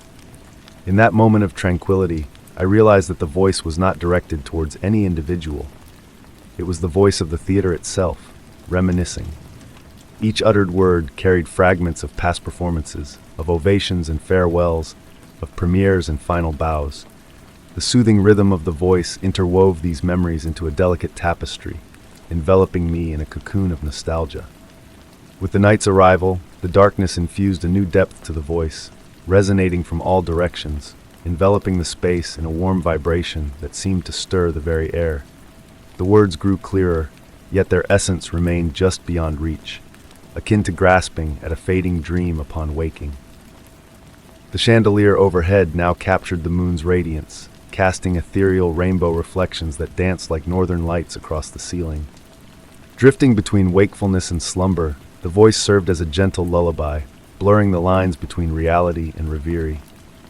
In the twilight of awareness, phantom spectators almost materialized, their forms hinted at by the interplay of moonlight and shadow. Silent and captivated, they seemed as entranced by the voice as I was.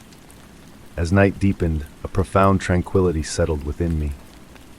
The voice began to recede, gradually fading like a tide withdrawing from the shore.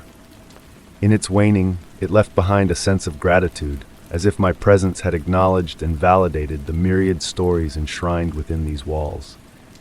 The theater embraced me, settling with creaks and sighs like an aged acquaintance preparing for slumber. When I eventually rose to depart, the voice had dwindled into memory, a faint echo in the recesses of my mind. Yet the theater felt altered, more animate somehow, despite its abandonment. With each step towards the exit, the aged floorboards murmured beneath me, reminding me that certain places never truly empty themselves. They linger, cradling their histories until someone arrives willing to lend an ear. Even now, months later, I find myself drawn back to that theater in the hushed hours between twilight and dawn. The voice persists, sometimes but a whisper, a gentle nudge that, behind every curtain and beneath every layer of dust, tales await those patient enough to listen. The theater endures as a sanctuary, where the boundaries of past and present blur, and where memories dance like motes of dust in moonlight, forever preserved in the soft echoes of that enigmatic voice. Story 19. On a misty night by the coast, I ventured to an abandoned pier that extended into the shadowy, restless waters. Etched into a worn beam were intricate symbols softly glowing under the moon's pale gaze. The tang of the sea breeze carried a whisper of enigma, and as my fingers traced the markings, I sensed a connection to a long-forgotten secret beneath the waves. The rhythmic caress of waves against aged pillars wove a hypnotic spell, drawing me into deep contemplation. Standing there, I found the wooden planks murmuring beneath my steps, echoing the footfalls of years gone by. The air held a dense aroma of salt and damp wood, mingled with an essence of antiquity, evoking memories of ancient tomes and forsaken chambers. Night after night, I found myself drawn back to that pier, inexplicably compelled. With each visit, the mysterious symbols unveiled new intricacies, curves that danced in the moon's glow, lines forming shifting patterns with the tide's ebb and flow. The soft creak of the planks became a familiar companion, a dialogue between the sea and the structure reaching into its watery domain. It was on the fifth visit that I noticed something peculiar. The air around the marked beam carried a subtle warmth, contrasting the cool maritime breeze. When I pressed my palm against it, the wood pulsed gently, resonating with my own heartbeat, a sensation akin to cradling a cup of tea that never cooled. The fog often thickened as I studied the symbols, enfolding me like a gentle shroud.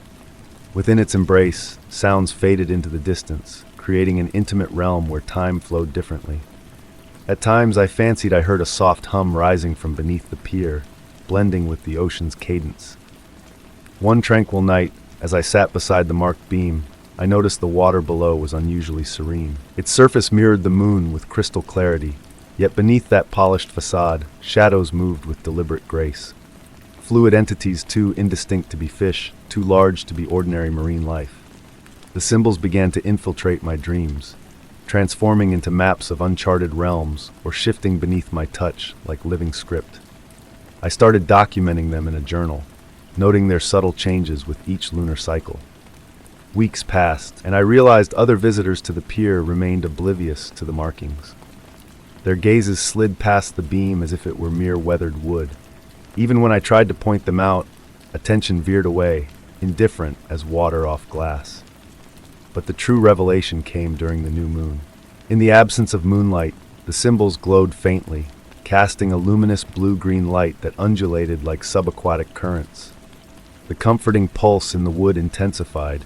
The humming beneath the pier grew clearer, its notes almost resembling a forgotten language. Near the marked beam, I discovered curious objects appearing. Stones with spiraled patterns, shimmering shell fragments emitting an inner light, strands of silvery seaweed forming intricate designs. Each artifact felt like a message, though its meaning remained elusive. Now, as I pen these words, I comprehend that I've become entwined in the enigma residing here. The symbols have manifested elsewhere, in my bathroom mirror's condensation, in rain patterns on windows, in the swirls of cream in my morning coffee. They no longer appear as mere symbols, but as a conversation I'm gradually deciphering. The pier has transcended its physical form, evolving into a threshold between the known and the mysterious. The gentle enigma of the symbols continues to unfurl, never fully disclosing itself but offering morsels to keep me returning, night after night. A place where the ordinary converges with the arcane, where the familiar meets the ancient, and where patience surpasses human comprehension. I've learned to find solace in uncertainty, to embrace the gentle allure of the unknown. As I sit here now, enveloped by rolling fog and feeling the familiar pulse beneath my touch, I realize my role is not to unravel this mystery, but to become a part of its ongoing narrative, adding my own chapter to this ancient tale unfolding in the threshold between land and sea. Story 20. On a cold winter morning, just after the snow had freshly blanketed the world in a pristine white, I awoke to a peculiar sight. There, outside my door, were a set of footprints unlike any I had ever seen before. These prints were large, deep, and purposeful, leading away from my home into the untouched snowdrifts, disappearing mysteriously in the distance. The air was crisp with the scent of pine and frozen earth, and the only sound was the gentle fall of snowflakes from the sky, each one a delicate whisper of nature's touch. Wrapped in my cozy wool sweater, I felt an inexplicable pull to follow those enigmatic footprints. I slipped on my winter boots and coat, their fabric rustling softly as I prepared to venture into the wintry landscape. Stepping onto my porch, my breath formed clouds in the cold air, and I set off on the trail left behind by the mysterious visitor. The footprints were perfectly formed, each one a testament to deliberate precision, leading me towards the old stone wall that bordered my property. Despite the ongoing snowfall, these prints remained sharp and distinct, a stark contrast to the fading impressions of my own steps behind me. The wind whispered through the trees, creating a haunting melody that accompanied my journey into the unknown. As I followed the trail, a sense of warmth emanated from each footprint, a comforting presence in the winter chill. Kneeling down to examine one closely, I noticed intricate patterns within the impression, almost like living frost dancing beneath the surface. It was a sight that filled me with wonder rather than fear, a gentle reminder of the magic that dwelled within the winter landscape. The morning light shifted as I continued on, casting long shadows that seemed to guide me along the path. The air changed subtly, carrying hints of ancient wisdom and forgotten secrets. The snow-laden branches overhead formed a natural archway that led me deeper into the mystery, where time seemed to slow and the world held its breath in anticipation. Approaching the stone wall, I discovered a hidden section adorned with stones that seemed to shift and rearrange themselves as I gazed upon them. The final footprint ended abruptly at the base of the wall, where the stones emitted a curious warmth, melting the snow around them in mesmerizing patterns. Placing my hand against the stone, I felt a resonance that pulsed through me, a connection to something beyond comprehension. That evening, as darkness descended over the landscape, The footprints began to glow with a soft, ethereal light, illuminating the path they had traveled. Each print pulsed in harmony with a rhythm that seemed to echo the heartbeat of the earth itself, drawing me closer to the enigmatic wall. In the quiet of winter mornings, I now often find new sets of footprints leading to different parts of the wall, each one a reminder of the mysteries that lie just beyond our perception. These visits have become a source of comfort, a gentle nudge to explore the hidden wonders of the world around me. The stone wall remains a boundary between the known and the unknown, a threshold where reality blurs and magic thrives. And in the hushed moments before dawn, I sometimes catch a glimpse of unseen footsteps in the snow, moving with grace and purpose through the winter stillness. They leave behind a trail of memories etched into the frozen earth, a reminder that even in the coldest of winters, warmth and wonder can be found in the most unexpected places. Story 21. In the quiet stillness of an abandoned library's forgotten alcove, a world of secrets awaited discovery. As I ventured through the dusty shadows, my eyes were drawn to a veiled portrait of a woman from a bygone era, her gaze unwavering. Her presence beckoned me to unravel the mysteries hidden within the walls of this ancient place. The air was heavy with the scent of history, mingling old paper with the earthy essence of cedar wood. Each step I took echoed softly on the aged floorboards, releasing wisps of dust that danced in the faint light filtering through murky windows. My attention was captivated by a weathered desk beside the portrait, adorned with ghostly rings from cups long forgotten. Running my fingers along the smooth surface, I uncovered a leather-bound journal nestled in a drawer. The journal exuded a delicate fragrance of lavender and ink as I carefully opened its cracked pages. The elegant script within spoke of a woman named Elizabeth Blackwood, the keeper of this forgotten library in the late 1800s. As I immersed myself in Elizabeth's words, a subtle chill filled the room, and the light shifted to a warm golden hue reminiscent of a tranquil afternoon. She chronicled strange occurrences within the library, books relocating in the night, whispers in empty rooms, and a collection of volumes rumored to hold memories instead of words. With each passage I read, the atmosphere around me transformed. Dust motes swirled purposefully in the air, dancing like ethereal partners, while distant whispers of pages turning echoed through the chambers. A gentle breeze carried the haunting melody of a piano, a ghostly serenade that stirred a sense of familiarity within me. Elizabeth's journal revealed the library's unique nature, existing in a state where past and present intertwined during twilight's embrace. Shadows cast by shelves came alive, moving independently and revealing spectral figures browsing aisles that now stood bare. The building itself held memories, imprints of emotions and events that lingered in its very essence. As I neared the journal's conclusion, Elizabeth's words grew urgent, hinting at her gradual assimilation into the library's enigmatic history. Reflections in windows showed her in attire of various eras. Her voice echoed words unspoken. The final entry trailed off, leaving a sense of unease lingering in the air.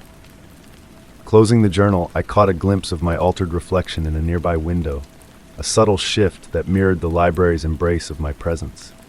Elizabeth's portrait now felt like a window to the past, revealing a woman who understood the library's secrets. The air held a weight of untold stories, a silent chorus of lives intertwined with the building's own. Returning the journal to its resting place, I saw my reflection in the desk's polished surface, noting the subtle changes that marked my connection to this place. It was a comforting realization, knowing that a part of me would remain within these walls, woven into the tapestry of memories that define the library. With a final glance at Elizabeth's portrait, her knowing smile illuminated by fading light, I left the alcove behind, carrying with me the echoes of her story. Perhaps, in the hushed sanctuary of the library, another wanderer would one day uncover traces of my own fleeting presence, a testament to the enduring magic that bound us all within its mysterious embrace. Story 22. The Corridor of Ice and Memory. On a bone-chilling winter night, I ventured down a narrow alley veiled in a delicate layer of ice. Amid the soft crunch of frozen debris beneath my feet, a curious sound caught my attention. A series of footsteps that seemed to echo from a realm beyond my own.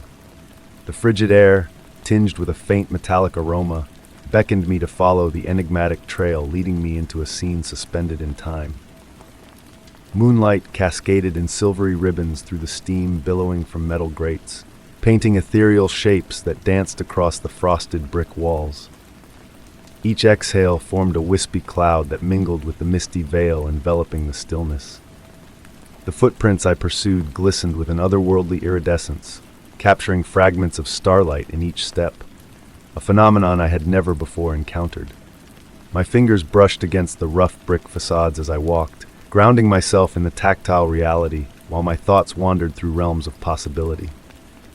The soft echo of my own footsteps created a gentle cadence, harmonizing with the distant whisper of wind whispering through deserted streets. At intervals, I paused to listen to the hushed heartbeat of the night enveloping me. The alley appeared to stretch infinitely, though in truth, such a notion defied reason. Vintage gas lamps cast pools of warm light at regular intervals, their soft glow reflecting off the ice in hypnotic patterns.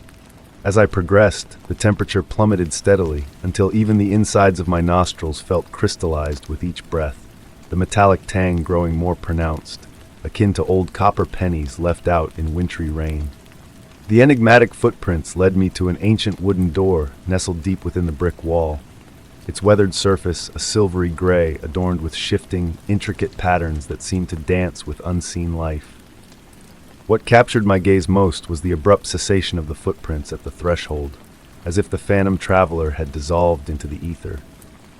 The door handle seared with an icy burn at my touch, yet an irresistible force urged me to linger. Through the metal, I sensed a subtle vibration, akin to a distant heartbeat or the echo of footsteps resonating from afar. As I held on, the sensation crept up my arm, suffusing my entire being with that mysterious pulse. Without conscious volition, I turned the handle. The door swung open with a fluid grace, revealing not a chamber but a corridor fashioned entirely of ice. The walls emitted a soft, cerulean luminescence without any discernible source. The air that wafted out was not the anticipated biting cold, but rather bore the warmth of a spring dawn. Stepping across the threshold, the door closed behind me with a soft click that felt simultaneously conclusive and inviting.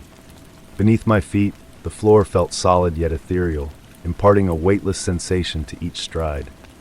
The corridor extended forward, its path curving subtly, concealing its terminus from view. Embedded within the ice-coated walls were what appeared to be frozen photographs, glimpses of diverse eras and locales, all linked by the presence of those iridescent footprints I had trailed.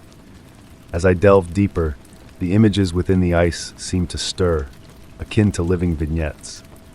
Countless individuals who had trodden these same paths through time materialized before me, each impelled by their unique curiosity or calling. Some visages bore a semblance of familiarity, though I knew we had never crossed paths in reality. Others regarded me with a knowing gaze, their eyes tracking my progress with enigmatic smiles. Time unfurled like a river in that place. Whether minutes or hours elapsed during my sojourn remained a nebulous concept. The steady pulse resonating through the icy walls my sole constant companion. Gradually I comprehended that I wasn't merely tracing footsteps. I was traversing the accumulated recollections of all who had ever felt adrift and seeking, yet found solace within this clandestine passageway between epochs. The corridor lacked a conventional conclusion. Instead, a dawning awareness suffused me that I had gleaned what I needed, though articulating this newfound insight eluded me. Upon pivoting, the passageway behind me had transmuted into the familiar vista of my own street, the shimmering footprints still etched in the ice. On certain wintry evenings, when the air bears that redolent metallic tinge, an inexplicable pull draws me to quiet alleys and concealed thresholds. Occasionally I glimpse fellow seekers tracing their own enigmatic trails of footprints, and a smile graces my lips, cognizant that within that corridor of ice and remembrance, our paths intersect in ways beyond our grasp. The luster of those footprints lingers in my thoughts, a gentle nudge that certain enigmas are not meant to be unraveled, but experienced and carried forth. Over the years since that fateful night, I have come to embrace the unknown as a source of solace rather than trepidation, a gossamer shroud of marvel enfolding our quotidian existence, if only we pause to acknowledge its presence. Story 23. On a midnight journey homeward bound, the nearly deserted subway car felt unusually burdensome.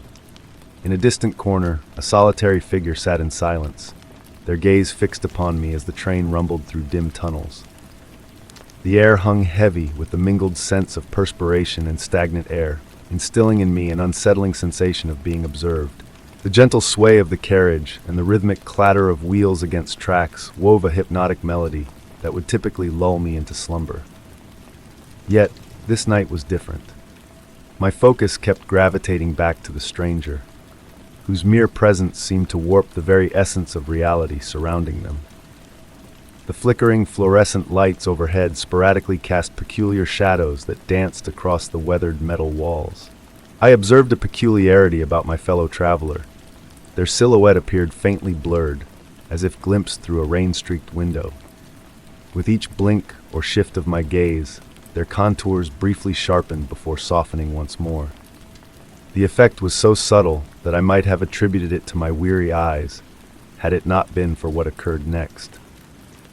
The stranger extended a hand in what seemed to be a greeting, but the motion left lingering trails in the air, akin to the luminous patterns drawn by sparklers in the night sky.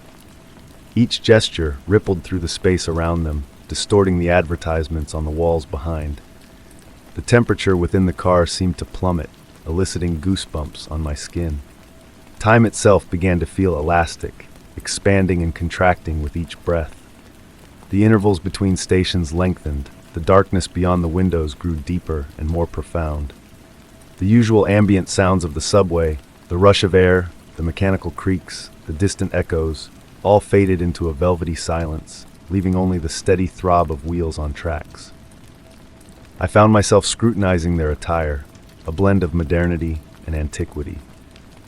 A coat that could have been worn yesterday or a century past, shoes that morphed between styles when not under direct scrutiny. Their countenance remained obscured despite the harsh lighting above, as if shadows were drawn to them. The stranger began to hum, a melody too subtle for my ears to catch, resonating instead within my chest, a mournful tune reminiscent of childhood lullabies and forgotten reveries. My eyelids grew heavy, yet I resisted their descent, ensnared in a web of comfort and disquietude. Subtle transformations began to occur within the subway car. Advertisements displayed alternate images when viewed peripherally. The metal poles appeared to bend at impossible angles before reverting to normalcy upon direct focus. The windows reflected scenes that defied reality: lush gardens, grand libraries, distant constellations. The stranger rose slowly, moving with a fluidity akin to water in weightlessness. Advancing towards me, I noticed their feet barely grazed the floor. The air surrounding them shimmered with an opalescent sheen, resembling heat waves rising from sun-baked pavement. Their presence exuded a timeless wisdom and boundless patience. Seating themselves across from me, I briefly glimpsed their visage, kindly and aged, familiar yet impossible to commit to memory. Speaking without moving their lips, their voice echoed like wind through autumn foliage. "You perceive beyond the ordinary," they uttered. "Rare is it to encounter one still conscious in this nocturnal realm." I yearned to reply, to voice the myriad questions swirling in my mind, yet found myself enveloped in a profound serenity. The gentle motion of the train transformed into a cradle, and the darkness beyond the windows embraced me warmly. The stranger's aura no longer felt menacing, but rather akin to reuniting with a long-lost friend, whose name lingered just beyond reach. As I reopened my eyes, I found myself alone in the subway car. The fluorescent lights hummed with their usual harshness. The advertisements displayed commonplace wares and services.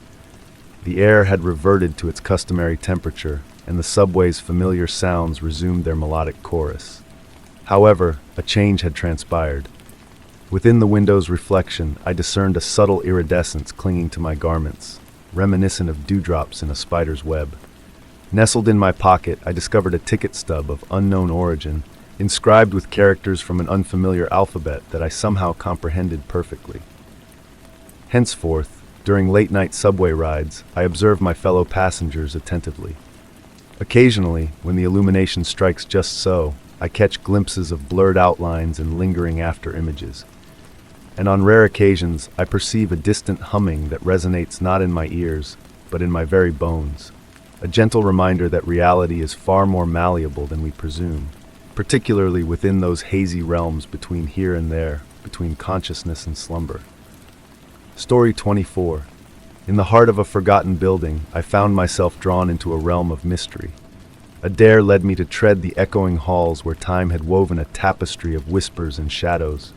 The silence enveloped me like a cloak, broken only by a laugh that seemed to dance with the dust motes in the air. Its melody, both enchanting and haunting, beckoned me to unravel the secrets hidden within the walls. Step by hesitant step, I ventured deeper into the darkness, guided by the siren call of that ethereal laughter. Each footfall echoed through the vast space, carrying the weight of untold stories that seemed to linger in the very air I breathed. Moonbeams cascaded through tall, narrow windows, painting the worn marble floors with elongated shadows that swayed in a silent waltz. As I traced my fingers along the peeling wallpaper, I felt the whispers of bygone elegance that still clung to the faded patterns. Time had softened the harsh lines of the building, just as it had softened the memories etched into its very foundation. Another laugh, closer this time, drifted through the corridor, carrying with it the scent of old books and forgotten dreams. The grand staircase rose before me, its ancient steps groaning softly under my weight, as if sharing the tales of those who had ascended before me. The wooden banister, polished by the touch of countless hands over the years, offered a sense of guidance as I climbed towards the unknown. Each creaking board beneath my feet seemed to murmur secrets of the past, weaving a delicate web of connection between myself and the spectral history of the place. On the second floor, a corridor lined with tarnished mirrors greeted me, their surfaces reflecting fractured glimpses of moonlight that cast an otherworldly glow upon the walls. The laughter now seemed to swirl around me, emanating from the very essence of the mirrors themselves. Within their depths, I caught fleeting movements just beyond my sight, like phantoms yearning to be remembered. Despite the autumn chill that crept through the cracks, the air within the corridor held a warmth that whispered of summers past. It carried the essence of lazy afternoons spent in sunlit libraries, where the dance of dust particles mirrored the twinkle of distant stars. Each creak of the wooden floorboards beneath my feet seemed to echo the rhythm of my own heartbeat, forging an intimate bond between myself and the spectral space that enveloped me. At the end of the hall, a partially open door revealed a soft, golden light that bathed the room beyond in a tender glow. The laughter, now a soft melody akin to wind chimes on a gentle breeze, drew me closer, like a moth to a flame. The intricate carvings on the door frame depicted figures frozen in an eternal dance, their expressions caught between joy and a deeper, unspoken emotion. Entering the room, I beheld an ancient phonograph, its brass horn capturing and scattering the enigmatic light that filled the space. Though the turntable spun empty, the room pulsed with a presence that transcended mere silence. A high-backed chair, its velvet upholstery worn yet vibrant, beckoned me to rest, as if it had been expecting my arrival all along. Seated in the embrace of the chair, I felt the room wrap around me like a warm embrace, enfolding me in a cocoon of memories and dreams. The stillness that permeated the air held a quiet intensity, like the hush between heartbeats that whispered of hidden truths. Through the tall windows, the moon cast its silvery gaze upon the world outside, its light painting shifting patterns upon the walls that seemed to breathe with a life of their own. The laughter, now a gentle hum that resonated deep within my soul, wove a tapestry of echoes that transcended time itself. Lost in the dance of shadows and light, I felt as though I had become a part of the very fabric of the room, a thread woven into the tapestry of history and mystery. Moments stretched into infinity as I sat there, surrounded by the whispers of the past and the dreams of the present. As the first light of dawn painted the sky in hues of gray, a realization dawned upon me. The laughter had become a part of me, intertwined with my very essence. In that liminal space between night and day, between reality and dream, I understood that I had never truly left that room. A part of me lingered still, listening to the echoes of joy that resonated through the empty halls, waiting for another soul to follow the laughter and uncover the truths that lay hidden within. Since that fateful encounter, I have never returned to that abandoned building. Yet on nights when the world falls into a hushed slumber, the laughter finds me once more. It drifts through the veil of dreams, or in the fleeting moments between sleep and wakefulness, a reminder of the timeless bond forged in that room of shadows and whispers. And in those ephemeral moments, I wonder if I am truly alone, or if a fragment of my being lingers there still, seated in the velvet chair, forever attuned to the symphony of joy that echoes through the empty corridors, waiting for another seeker to unlock the mysteries that found me. Or perhaps that I found. Story 25.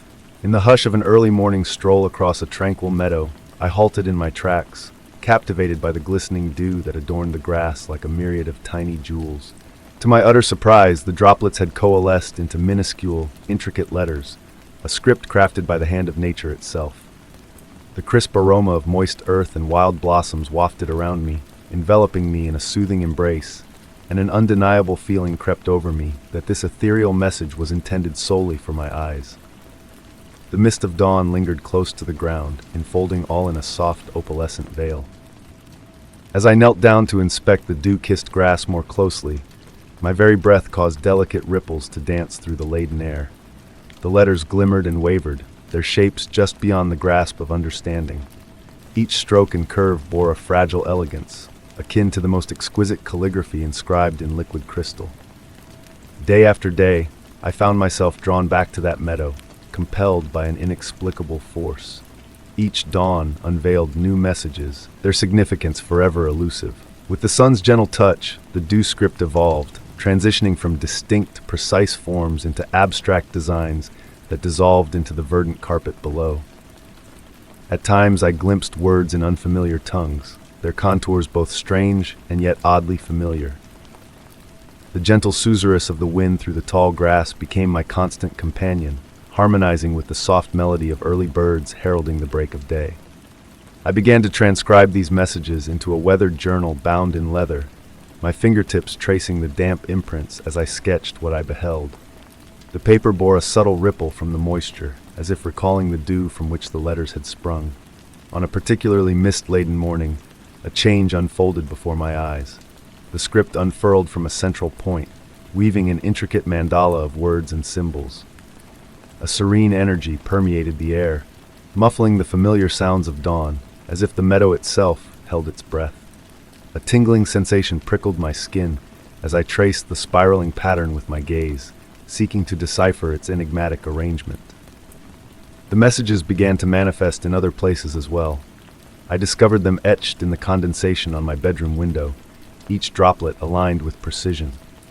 They materialized in the steam rising from my morning tea, fleeting yet distinct before dissipating into the ether.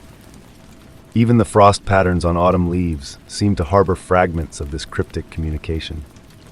In my dreams, I witnessed the scripts coalescing, flowing like molten silver through realms of shadow and light. They murmured secrets in voices woven of whispering leaves and distant wind chimes. Each dawn, I awoke with the fading echo of near understanding, the essence slipping through my grasp like water. My journal burgeoned with entries, a testament to this gentle riddle. I spent hours comparing the patterns, observing how they mirrored the lunar phases, the shifting seasons, the subtle changes in morning light. A deeper rhythm began to emerge, hinting that the dew script was but a fragment of a vast, unhurried dialogue between earth and sky. As winter crept closer, the messages dwindled, appearing only on pristine mornings when the air hung crystal clear and still. I cherished these moments all the more, knowing each could be the last until the thaw of spring. Frost etched its own iteration of the script, inscribing delicate messages onto grass that glinted like diamonds in the wan sunlight. Even now, years later, I return to the meadow, though the messages emerge less frequently. I ponder if they serve to guide me towards this state of tranquil observation, this serene appreciation of dawn's subtle enchantment. The dew still forms its perfect orbs on blade and petal, and while the distinct letters may have faded, I discern a different tale within their patterns, a reminder that mystery need not be unraveled to hold significance. My journal rests upon my desk, its pages brimming with the echoes of those morning revelations. When I leaf through it now, I observe how the sketched patterns seem to shift and transform in varying lights, much like the do script itself. Perhaps comprehension was never the goal. Perhaps the true blessing lay in those quiet instants of awe, in mastering the art of pausing to witness the world's small wonders with patient, grateful eyes. The meadow has evolved into my sanctuary, a realm where the boundary between the ordinary and the extraordinary blurs in the first light of day. Though I may never decode the meaning of those crystalline missives, their essence has left an indelible imprint upon my soul, teaching me that life's most profound moments often unveil themselves not in grand revelations, but in the gentle unfurling of questions without answers. Story 26. On a brisk day in a lush, overgrown park, I stumbled upon a weathered, rusted bell swaying gently from a twisted tree limb. Though still and unmoving, the bell emitted a soft, almost imperceptible chiming that seemed to dance with the tranquil air. The cool breeze carried whispers of moss and decay, as if the bell whispered a message meant only for the ears of nature itself. I found myself inexplicably drawn to its aged exterior, tracing the intricate patterns etched by years of rain and wind. Surprisingly, the metal felt warm beneath my touch, a stark contrast to the autumn chill enveloping me. There was something about the bell's presence that felt welcoming yet otherworldly, like a forgotten relic from a time when the boundaries between realms were blurred. Each day, I meandered through the park's winding paths, navigating through wild grass until I reached the bell's sacred spot. The tree that cradled it seemed to contort more with each visit, its branches reaching out as if yearning to embrace the ancient artifact. As I approached, I noticed subtle shifts in the atmosphere, the light bending around the bell's edges, the air tingling with a quiet electricity. At sunset, when the park emptied of its usual bustle, the bell's aura deepened.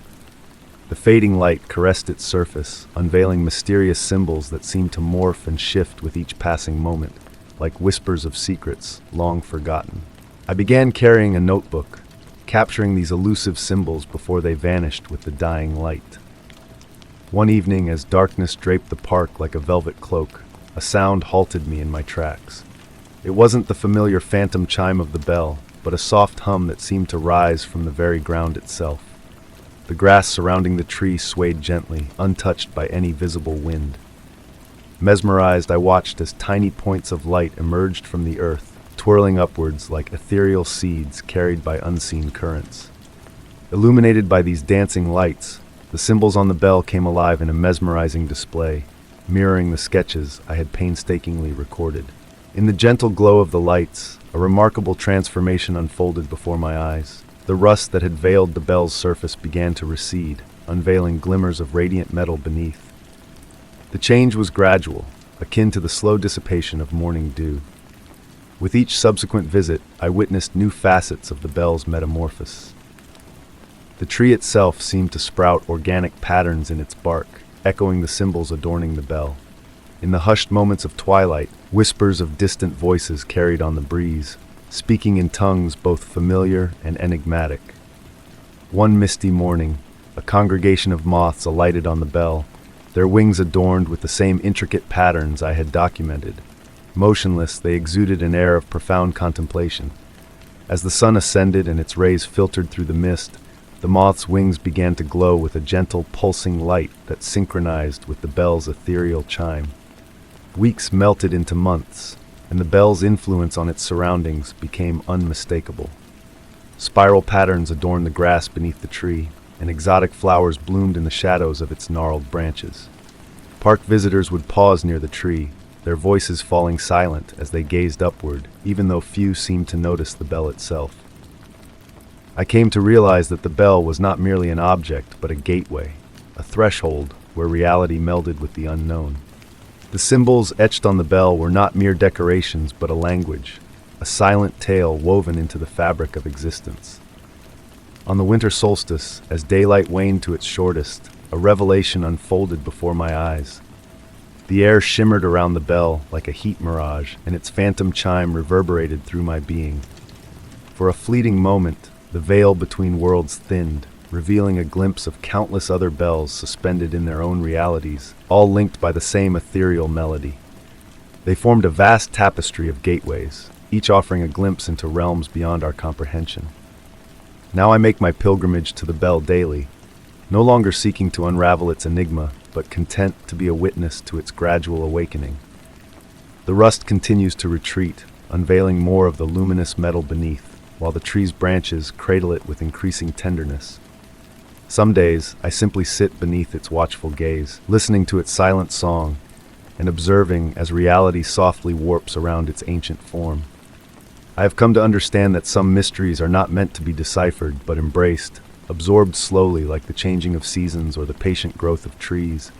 The bell stands as a silent testament that wonder speaks in hushed tones, and true magic reveals itself not in grand displays, but in the quiet persistence of inexplicable phenomena. Story 27. In the hushed stillness of an early morning within a timeless forest, I stumbled upon a grand oak tree, its branches stretching out like ancient fingers reaching towards the heavens. Etched into the weathered bark was a symbol unknown to me, glistening faintly in the soft light of dawn, a cryptic message left by the whispers of time itself. A fragrant blend of pine and dew enveloped the air, beckoning me to heed the silent call of that venerable tree. With each step I took, the forest floor cradled me in a carpet of fallen leaves, releasing a symphony of earthy scents that spoke of centuries past. The mist draped itself around me like a comforting shroud, weaving a tapestry of tranquility as I delved further into the depths of the woods. Tiny droplets of moisture clung to delicate spider webs, adorning them with shimmering crystal jewels strung between the branches like nature's own chandeliers. Running my fingers over the engraved symbol, a gentle warmth spread from the tree to my hand, defying the chill of the morning air. The bark felt unusually smooth beneath my touch, as if it had been caressed by countless others who had traced the same lines long before me. As the light grew stronger, I noticed similar symbols emerging on neighboring trees, each one subtly different, yet forming an intricate trail weaving through the wilderness. The further I ventured, the more the forest transformed around me. Trees stood closer together, their branches intertwining to create natural passageways overhead. Softly glowing mushrooms cast a gentle light in the shadows, their luminescence so faint it seemed almost ethereal. The air was heavy with the sweet perfume of night-blooming flowers, their scent lingering despite the encroaching dawn. Time seemed to waver and bend as I followed the path of symbols, the mist maintaining its dreamlike embrace over the landscape. At times, distant chimes echoed through the woods, like crystalline bells stirred by an unseen breeze. Each chiming note pulled me forward, drawing me deeper into the enchantment of the morning. Along the way, I stumbled upon curious artifacts, a silver thimble adorned with intricate designs, a pocket watch with hands that moved in reverse, a leather-bound journal aged yet pristine. These items seemed intentionally placed, yet their significance shifted with each passing traveler, leaving me with a sense of mystery and wonder. The symbols eventually guided me to a tranquil clearing where ancient oak trees encircled a weathered stone pedestal, its surface adorned with the same enigmatic markings I had been following. Approaching closer, I observed the symbols shifting and dancing with the changing light, weaving tales known only to the forest itself. A soft breeze carried the distant strains of a haunting melody, a serenade that seemed to drift from all directions at once, blending with the rustling leaves like a whispered secret. In the center of the pedestal rested a small mirror of polished bronze, its reflection obscured by time's gentle touch. Peering into its depths, I beheld not my own image, but fleeting glimpses of distant mornings, wandering travelers, bygone eras. Each vision faded swiftly, replaced by another before I could fully grasp its meaning. The mirror exuded a warmth as if basking in sunlight, though the clearing remained veiled in mist. As I stood entranced, witnessing the ever-shifting images within the mirror, a realization dawned upon me. The forest was not merely a collection of trees, but a repository of tales and memories existing beyond the confines of ordinary time. The symbols served as its language, the misty morning its whispered voice, and I was but one in a lineage of wanderers captivated by its enigmatic allure. The mysteries of the woods eluded me, yet in their absence I uncovered a greater truth. Some enigmas hold a beauty in their unanswered state, and some journeys bear significance in their unknown destinations. The symbols lingered in my dreams, morphing and evolving like the reflections in the ancient mirror, a reminder of the profound mysteries nestled within the realms of uncertainty. When the time came to depart, I found the trail of symbols had vanished, swallowed once more by the thickening mist. Yet there was no fear within me, for the forest had imparted its secrets, and it was now my task to carry those whispered truths back to the realm of the ordinary.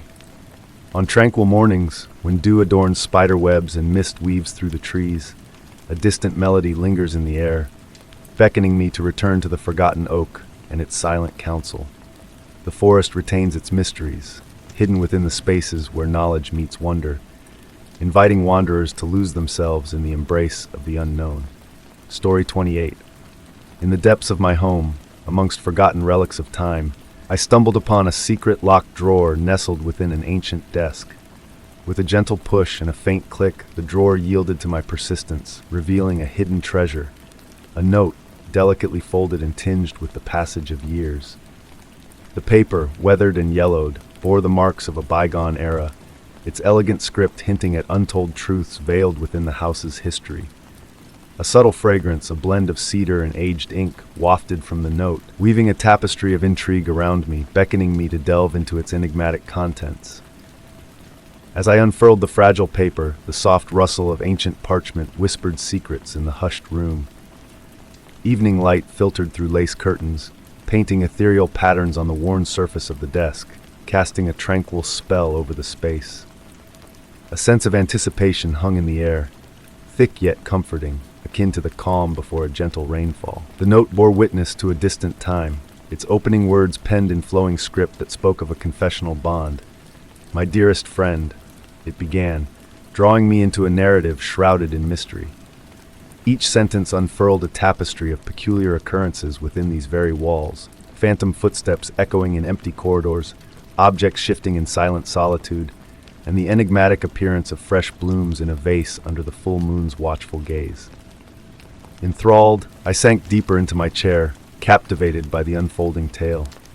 The writer unveiled a hidden chamber concealed within the house, veiled by walls privy to a myriad of secrets. Within this clandestine space lay not treasures of gold or jewels, but a trove of memories suspended in time, waiting to be unfurled. The steady cadence of my grandfather clock marked the passage of time as I journeyed through the writer's accounts, each word a thread weaving a narrative tapestry. Tales of an ancient journal discovered within the walls painted vivid portraits of the house's original occupants, dreams shared across generations, conversations whispered through the ebb and flow of time. As darkness descended beyond my windows, I lit an antique brass lamp, casting a warm golden hue upon the pages, illuminating the writer's revelations. Mentions of cryptic symbols etched into doorframes unveiled a hidden map, guiding the way to the elusive chamber. My fingertips traced the lines of the note, tracing the writer's quest to decipher these enigmatic glyphs, their significance waxing and waning with the lunar phases.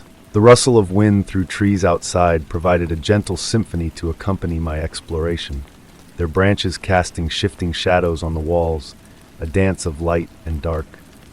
The author's conviction that the house held memories like a gentle guardian stirred the depths of my imagination, painting the dwelling as a custodian of bygone tales. With each turn of the page, the writer's dreams blurred the lines between past and present, offering glimpses of a woman cloaked in a blue gown, her silent presence a harbinger of untold revelations. A cryptic message inscribed at the note's conclusion spoke of midnight bells tolling 13 times and moonlight illuminating the seventh step, a riddle that resonated in the quiet expanse of the room.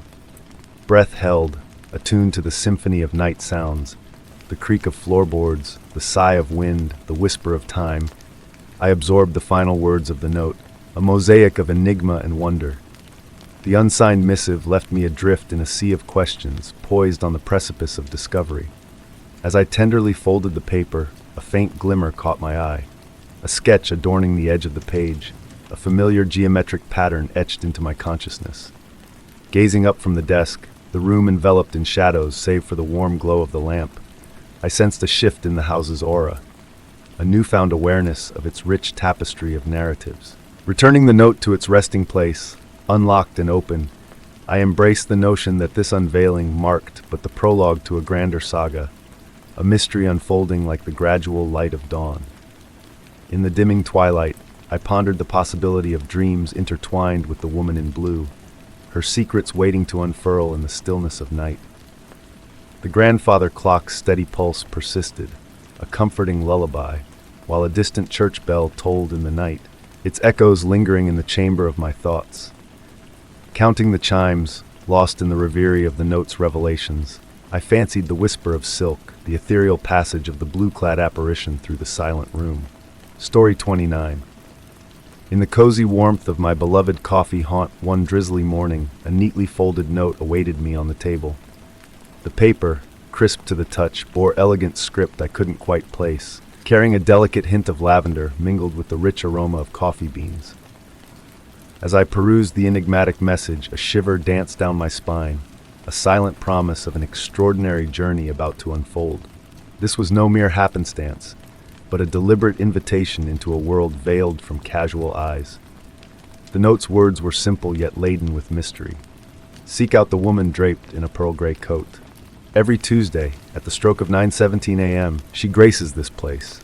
She orders naught, speaks to none, yet leaves behind a trace. Intrigued, I found myself drawn back to the cafe week after week, lured by an inexplicable pull toward the unknown. The soft cadence of rain tapping against the windowpane became my companion, a soothing lullaby to my silent vigil. The familiar scents of freshly brewed coffee and freshly baked pastries enveloped me like a comforting embrace as I awaited her arrival. On the first of these Tuesdays, I arrived early, selecting a secluded corner table, affording a clear view of all entrances. The ebb and flow of the morning crowd, their muffled conversations, and the gentle clinking of porcelain cups blended into a harmonious melody. My focus oscillated between the antique clock's rhythmic ticking on the wall and each newcomer crossing the threshold. And then at precisely 9:17, she materialized. Her pearl gray coat draped elegantly around her, absorbing and reflecting the soft light with ethereal grace. Like a specter of dawn, she glided with purposeful steps to her customary spot by the window. Her face veiled by a broad-brimmed hat, her hands, adorned with a single silver ring, spoke volumes of untold stories. Each week, I beheld her ritual unfold in seamless precision. She would occupy her seat for a precise 7 minutes, her bearing regal, hands clasped in serene repose. True to the note's promise, she never indulged in a purchase, never acknowledged a soul. Yet it was the peculiar objects she left behind that captured my imagination. A vintage button, a pressed bloom, an ancient compass with a cracked visage but an animated needle. The cafe staff seemed oblivious to these artifacts. Inquiring about her only elicited vacant gazes and swift subject changes, as if she existed beyond their perception's reach. Each item she left exuded a subtle energy, whispering fragmented tales I struggled to piece together. On a rainy Tuesday, I encountered her seated at my customary table. Her gaze, though veiled, bore an undeniable awareness of my presence. Before her lay an aged leather-bound journal, its yellowed pages hinting at untold chronicles. With a subtle nod, she beckoned me to the chair opposite hers. As I settled in, the cafe's ambient hum faded into a distant murmur, leaving a charged silence between us akin to the calm before a storm. Her voice, like autumn leaves rustling in a gentle breeze, broke the stillness. "You've been observant," she stated, more statement than question. "Few discern the patterns, fewer still ponder the interstices, the spaces where moments intertwine." With a graceful motion, she unveiled the journal, pages adorned with the same elegant script from the note. "Time is not linear," she continued, her fingers tracing the intricate lines. "It bends and twists like origami, harboring enigmas in its folds. Some tread these folds, gathering the remnants snared within." The journal's illustrations mirrored the objects she had left behind, each sketch accompanied by cryptic annotations, dates, and coordinates that seemed to shift with the viewing angle. "Why me?" I whispered, barely audible. She smiled, her features still obscured. "You possess the patience for patterns, the capacity to dwell in uncertainty sans demand for answers. Most importantly, you grasp that some enigmas are meant to be felt rather than solved."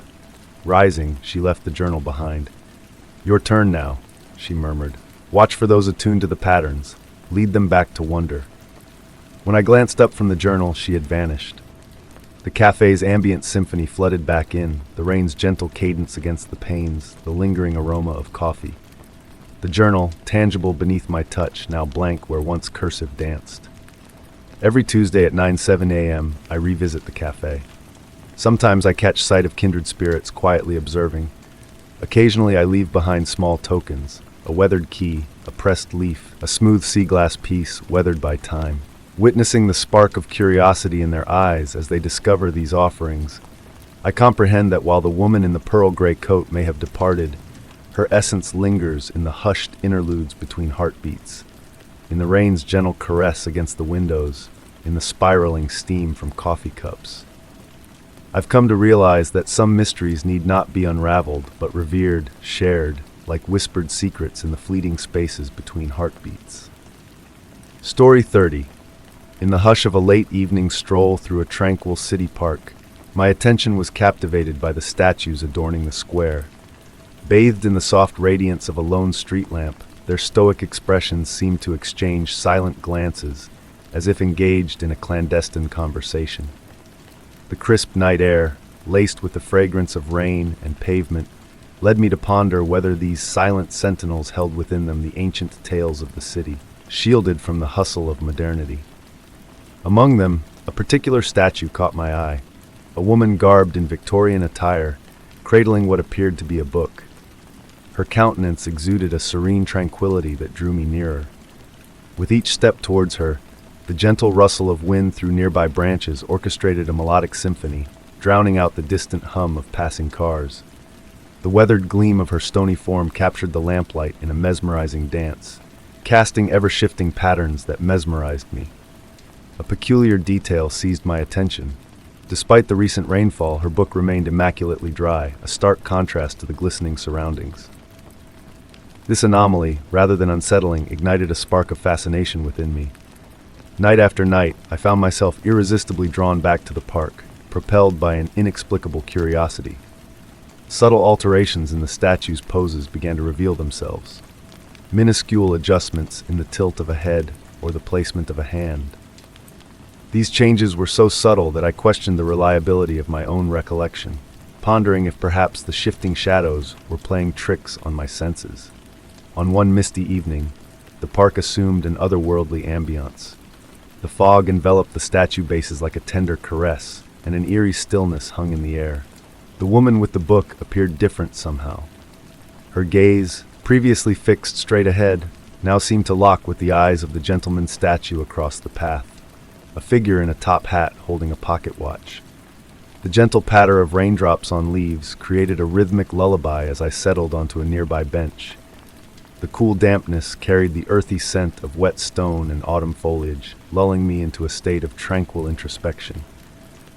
As the night unfolded, a faint vibration permeated the air, akin to the deep resonance of a distant cello. It seemed to radiate from the spaces between the statues, weaving an imperceptible web of energy that linked them together. Rather than instilling fear, this sensation evoked the sensation of stumbling upon a clandestine performance, meant solely for those patient enough to perceive it. The woman's book began to emit a subtle, ethereal glow, akin to moonlight dancing on water. The pages appeared to flutter, though I never witnessed them move. Each time my eyelids fluttered, they had shifted imperceptibly. Conversely, the gentleman's pocket watch seemed to tick, though no audible sound accompanied it. Amidst the flow of other park visitors, absorbed in their own worlds, oblivious to these subtle marvels, I realized I had stumbled upon something extraordinary. Not by any special privilege, but by simply sitting in silence and observing. Over the passing weeks, it dawned on me that the statues were indeed communicating, albeit in a language beyond my grasp. Their dialogue unfolded through the gentle play of shadows, the way moisture clung to their surfaces, and the subtle waltz of leaves swirling around their pedestals. They narrated tales of bygone eras, of countless lives that ebbed around them like a river around steadfast stones.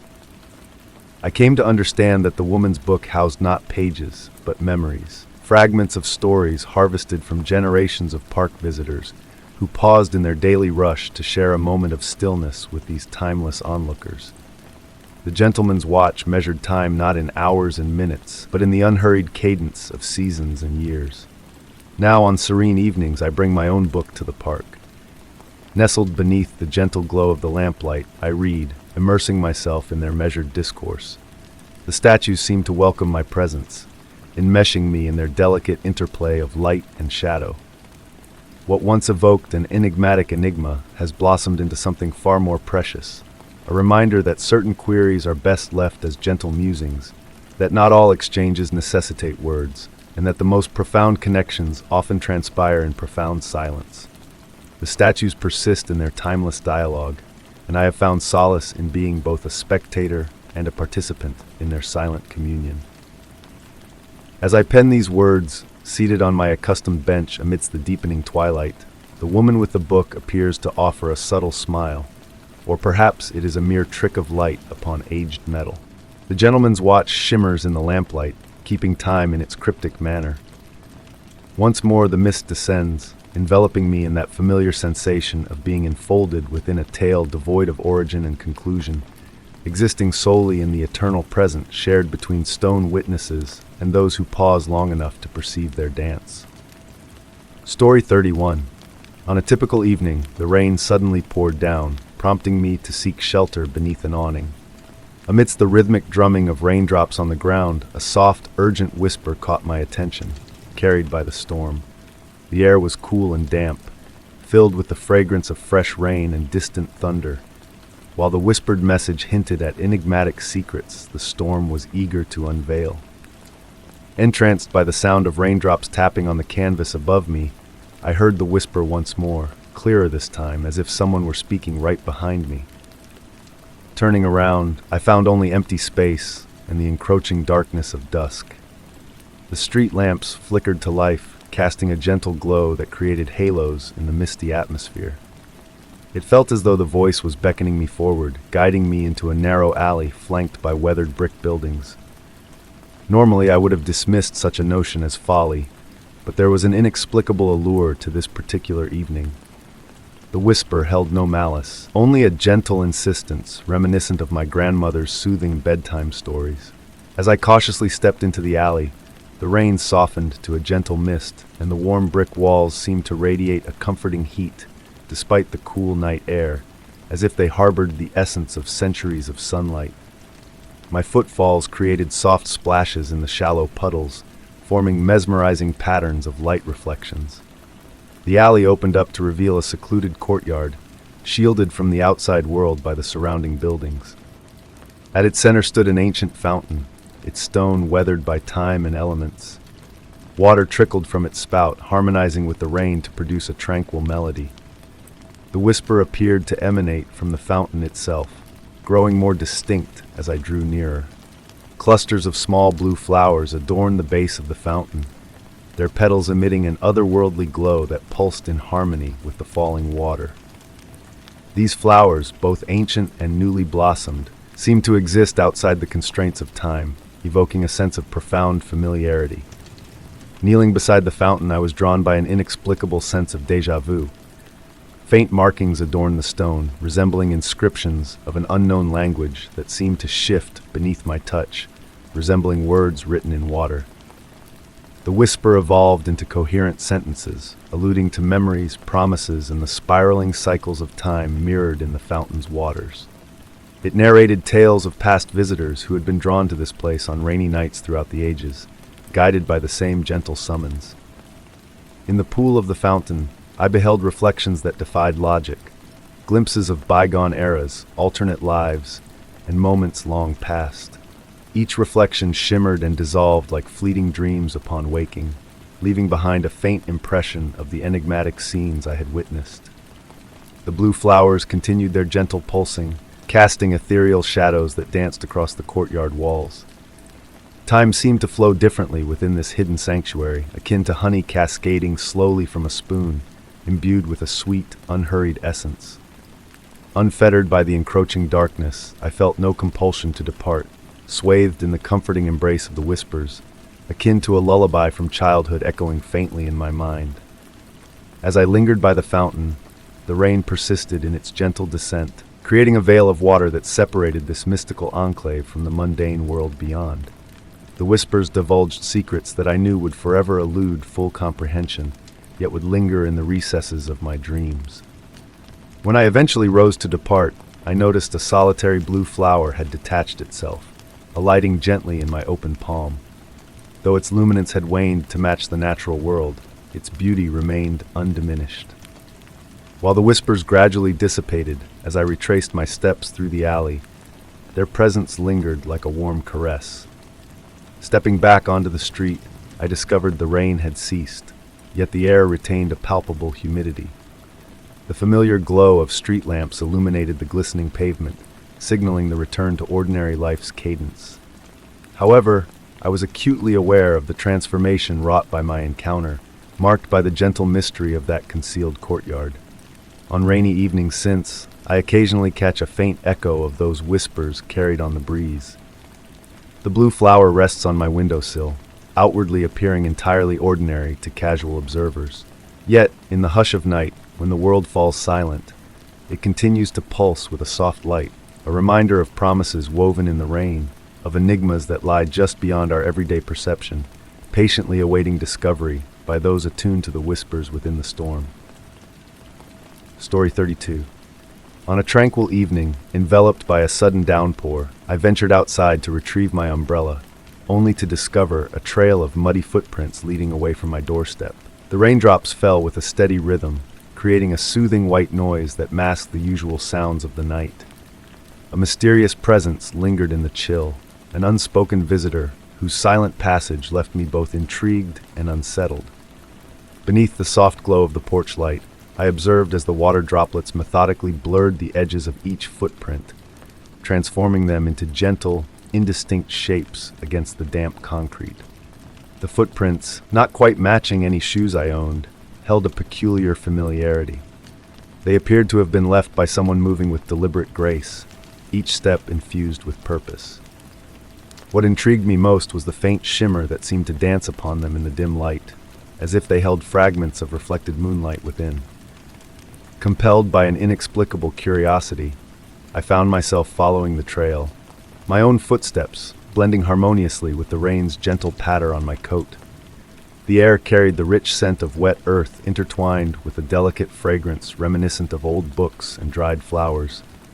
The path led me through the garden, where raindrops adorned leaves and petals like strings of pearls. Night-blooming jasmine released its ethereal perfume, mingling with the misty air. The footprints navigated through the garden with remarkable precision, weaving between plants without disturbing a single stem or leaf. It was as if the creator of these prints possessed an intimate knowledge of every step to take. As I trailed along, I noticed a peculiar phenomenon. The raindrops appeared to pause momentarily before touching the ground, forming suspended spheres of water that vanished as quickly as they appeared. The journey led me to a small clearing where the footprints formed a perfect circle, hinting at a mysterious ritual.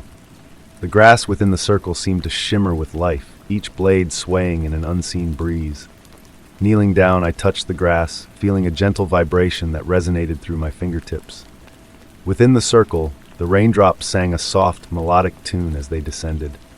Continuing beyond the circle, the footprints grew fainter, almost imperceptible against the dark earth, as if their creator was gradually fading away. The sweet, enigmatic scent intensified, enveloping me in a sense of tranquility. Following the faint trail led me to the ancient oak tree at the edge of my property, its branches reaching out like protective arms. The footprints ceased at the base of the oak tree, merging with the natural patterns of the bark. Placing my hand against the wet bark, I felt a subtle pulse, akin to a slow, slumbering heartbeat. Water cascaded down the trunk, forming fleeting patterns that hinted at cryptic messages before dissolving into oblivion. In that moment, a profound shift in the atmosphere unfolded around me. The air crackled with a gentle energy, akin to the anticipation before a rainbow graces the sky. The raindrops orchestrated a dance of light and shadow, moving in harmony with an unseen melody. Though I never laid eyes on my silent visitor, their essence had transformed my garden into a realm of magic and wonder. Even upon returning indoors, the the lingering echoes of their presence lingered in the air. The mysterious scent clung to my clothes, a reminder of the enigmatic encounter. On quiet, rainy nights, I felt drawn outside, hoping to stumble upon new footprints weaving through the garden. While the visitor eluded my sight thereafter, the rain assumed a different cadence. The garden flourished with newfound vitality, and the old oak trees swayed with an ethereal grace. The silent visitor had not just left footprints, but a gentle mystery that unfolded with each raindrop. As I pen these words by lamplight, gazing at the approaching storm, I ponder if the visitor had not merely passed through, but bestowed a part of themselves upon this place.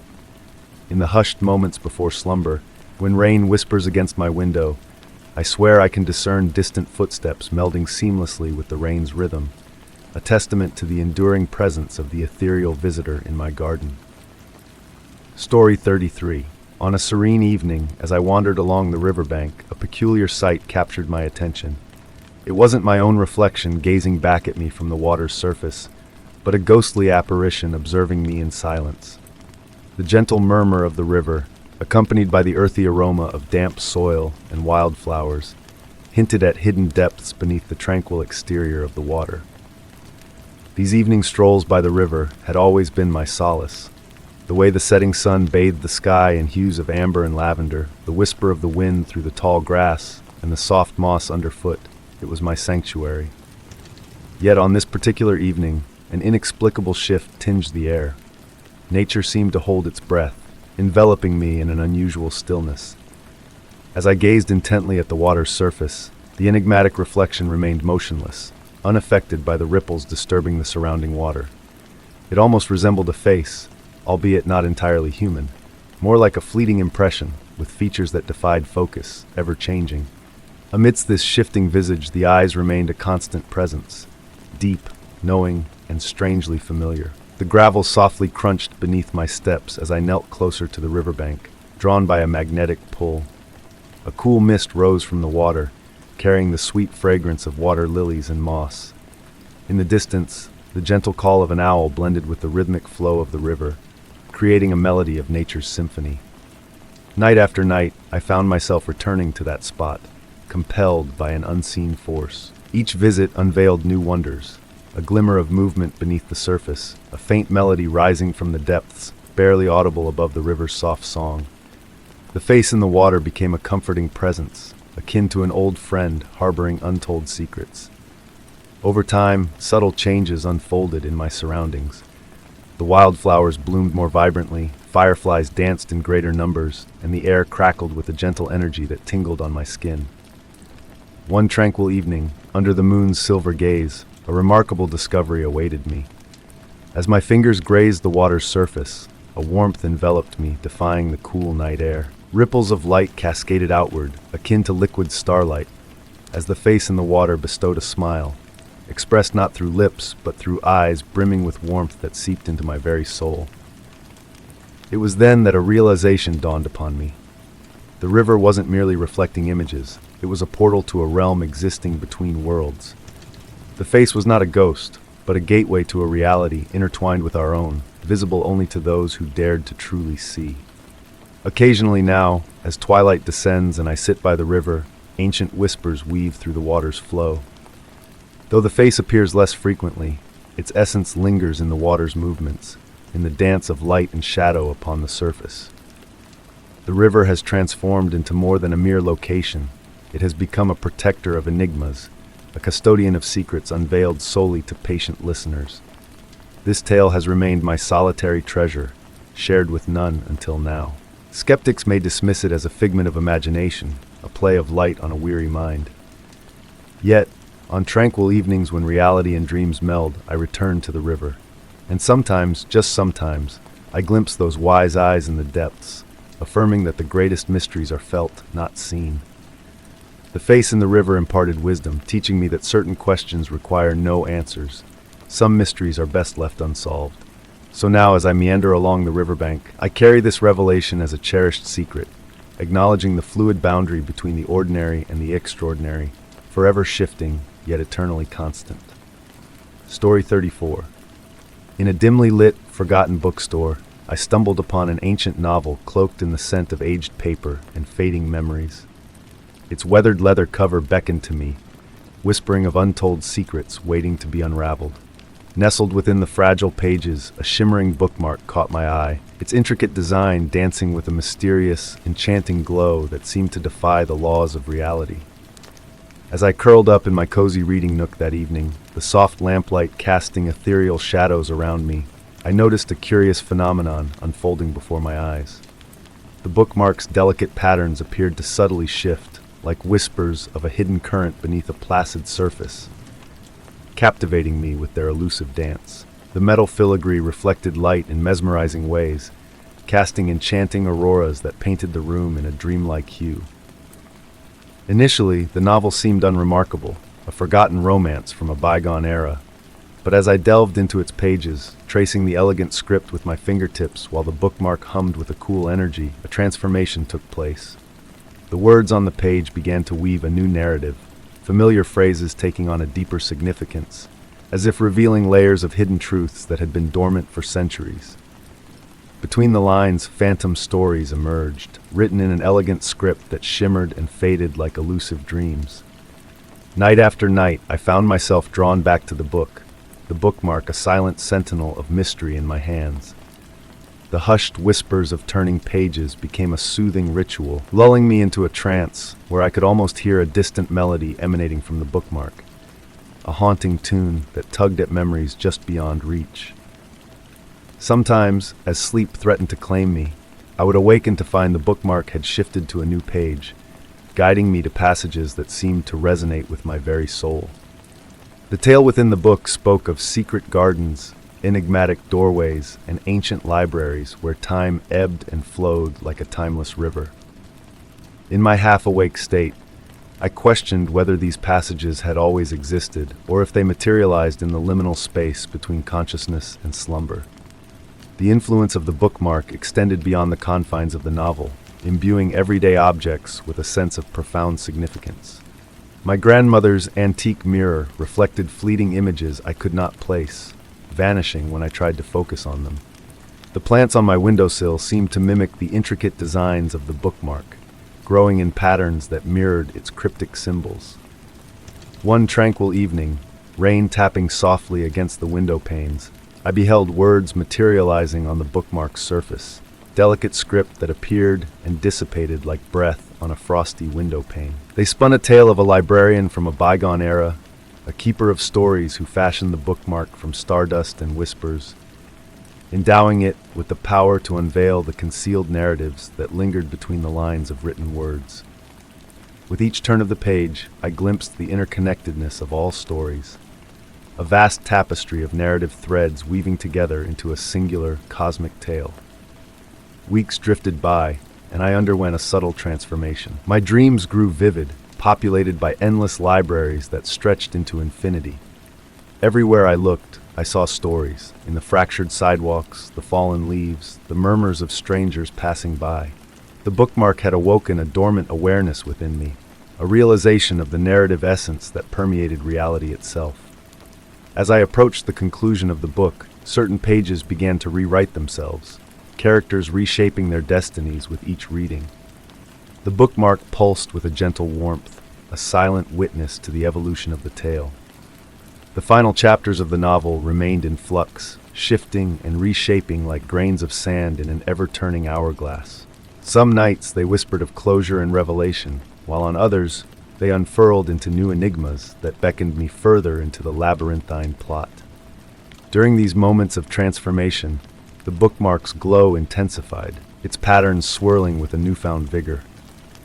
Even now, as I commit these words to paper, I ponder whether the bookmark chose me or if our meeting was a mere twist of fate. What I do know is that it lingers with me still, nestled between the pages of countless volumes, continuing to unveil the hidden stories that dwell in the margins of our reality. In the hushed hours before dawn, I catch fleeting glimpses of kindred spirits, fellow readers with their own mystical bookmarks, all of us united by a shared bond to this clandestine library that exists beyond the realm of words. The bookmark has taught me that every book is a portal, every tale a guide, and every reader a voyager into uncharted territories of the mind. As I trace my fingers over its cool surface, feeling the reverberations of countless untold stories, I wonder about the next soul who will chance upon their own enchanted bookmark, and what wonders it will unveil to them in the soft glow of a midnight reading lamp. Story 35. In the hushed embrace of twilight, amidst the labyrinthine streets of the city, a peculiar enigma beckoned to me. A cryptic rhyme, etched upon a weathered brick wall, whispered its secrets in a haunting cadence. The evening air hung heavy with the promise of rain, mingling with the earthy scent of damp concrete, as if nature itself conspired to reveal a long-guarded truth. Drawn by an unseen force, I traced the faded verses with trembling fingers, feeling the pulse of ancient words beneath my touch. The ink, caught between realms of presence and memory, seemed to hold a spectral energy, resonating with a melody only the city walls could comprehend. A gentle breeze stirred the fallen leaves, carrying murmurs of forgotten stories and whispers of bygone lives through the narrow street. As I studied the rhyme, a curious anomaly revealed itself. Each line inscribed in a different hand, a chorus of voices converging in a disquieting harmony. Some letters flowed like poetry in graceful cursive, while others stood stark and precise. Yet together, they wove a tapestry of mystery that defied explanation. The flickering street lamps cast a warm glow upon the wall, painting dancing shadows that breathed life into the enigmatic verses. With night descending, I sought to illuminate the text with my phone, only to witness a surreal transformation. The words shifted and rearranged themselves under the artificial light, a dance of inscrutable meaning. In the growing darkness, I committed the verses to memory, their significance imprinting upon my soul with an eerie familiarity. They spoke of shadows as companions, memories as echoes between moments, and a melody that echoed through the ancient stones. Night after night, I returned to that wall, drawn by an invisible tether that defied rational explanation. Others too felt the pull of the rhyme, their presence fleeting yet profound, as if sharing in a collective reverie. Across the city, new verses emerged on different walls, each connected to the last like chapters in a cosmic poem. The handwriting styles remained consistent, a testament to the collaboration of unseen authors weaving a tapestry of urban myth. Captivated by the enigma, I documented each discovery, though the images blurred as if reluctant to be captured by mortal lenses. With each revelation, my perception shifted, attuning to the subtle rhythms of the city. The traffic hum transformed into melodic harmonies, the rain a symphony of coded messages. On quiet nights, a silent congregation would gather before the original wall, united by a shared curiosity that transcended words. We stood in reverent silence, listening for the whispered secrets that lingered in the very bricks themselves. The rhyme spoke of a time when cities breathed with life, when memories seeped into the mortar, and when the streets pulsed with the heartbeat of forgotten souls. As seasons passed, the verses adapted to the changing landscape, mirroring the city's moods in shimmering heat, fluid rain, and crystalline frost. Yet, the essence of the rhyme remained constant, an ever-evolving testament to the enduring mystery of collective consciousness. Today, I still visit the wall, a silent sentinel in the urban sprawl, where new lines emerge like tendrils of a living organism. The impact of the rhyme varies, leaving some with tranquil smiles and others with a contemplative gaze that lingers long after they depart. We, the silent readers, share a bond forged by an unspoken understanding that there are depths within those weathered words yet to be plumbed. The enigma endures, a spectral presence that defies unraveling, offering solace in a world where so much has been demystified. And as night descends, casting its spell over the city, I ponder the unseen authors who continue to inscribe their verses in the shadows. Are they like me, drawn by an unseen force to touch the walls and listen for the echoes of a forgotten melody? Perhaps we are all threads in the tapestry of a story that weaves itself in the margins of our urban existence, forever entwined in the enigmatic rhyme of the city. Story 36. On a quiet evening stroll through my unkempt backyard, a peculiar sight captured my attention. The vines snaking along the weathered wooden fence seemed to murmur in secretive tones, their rustling creating a mysterious symphony under the gentle streetlight glow. The fragrance of new growth and enigma wafted from the leaves, enveloping me in a sense of tranquility laced with curiosity. These whispered exchanges between the foliage left me pondering the hidden messages nature had entrusted to the vines over time. My nightly walks in the garden had always been a source of solace, but that particular evening held an unspoken difference. The air hung heavy with an unusual stillness, akin to the pause between heartbeats. As I drew closer to the fence, the soft murmurs of the leaves intensified, almost taking on a melodic quality. These vines had been a part of the landscape since my arrival, steadily claiming more territory with each passing season. Yet, it was only now that I truly noticed their presence.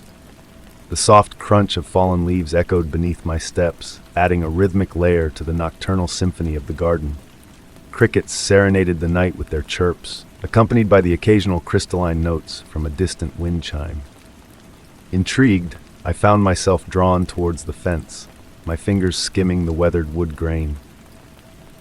The texture felt both familiar and foreign, as if the fence itself had undergone a subtle transformation under the embrace of the climbing vines.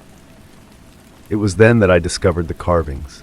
Hidden beneath the lush greenery and barely visible in the dim light, intricate patterns adorned the wood. They bore no resemblance to any language I knew, yet held a strange familiarity, like half-remembered whispers from a dream.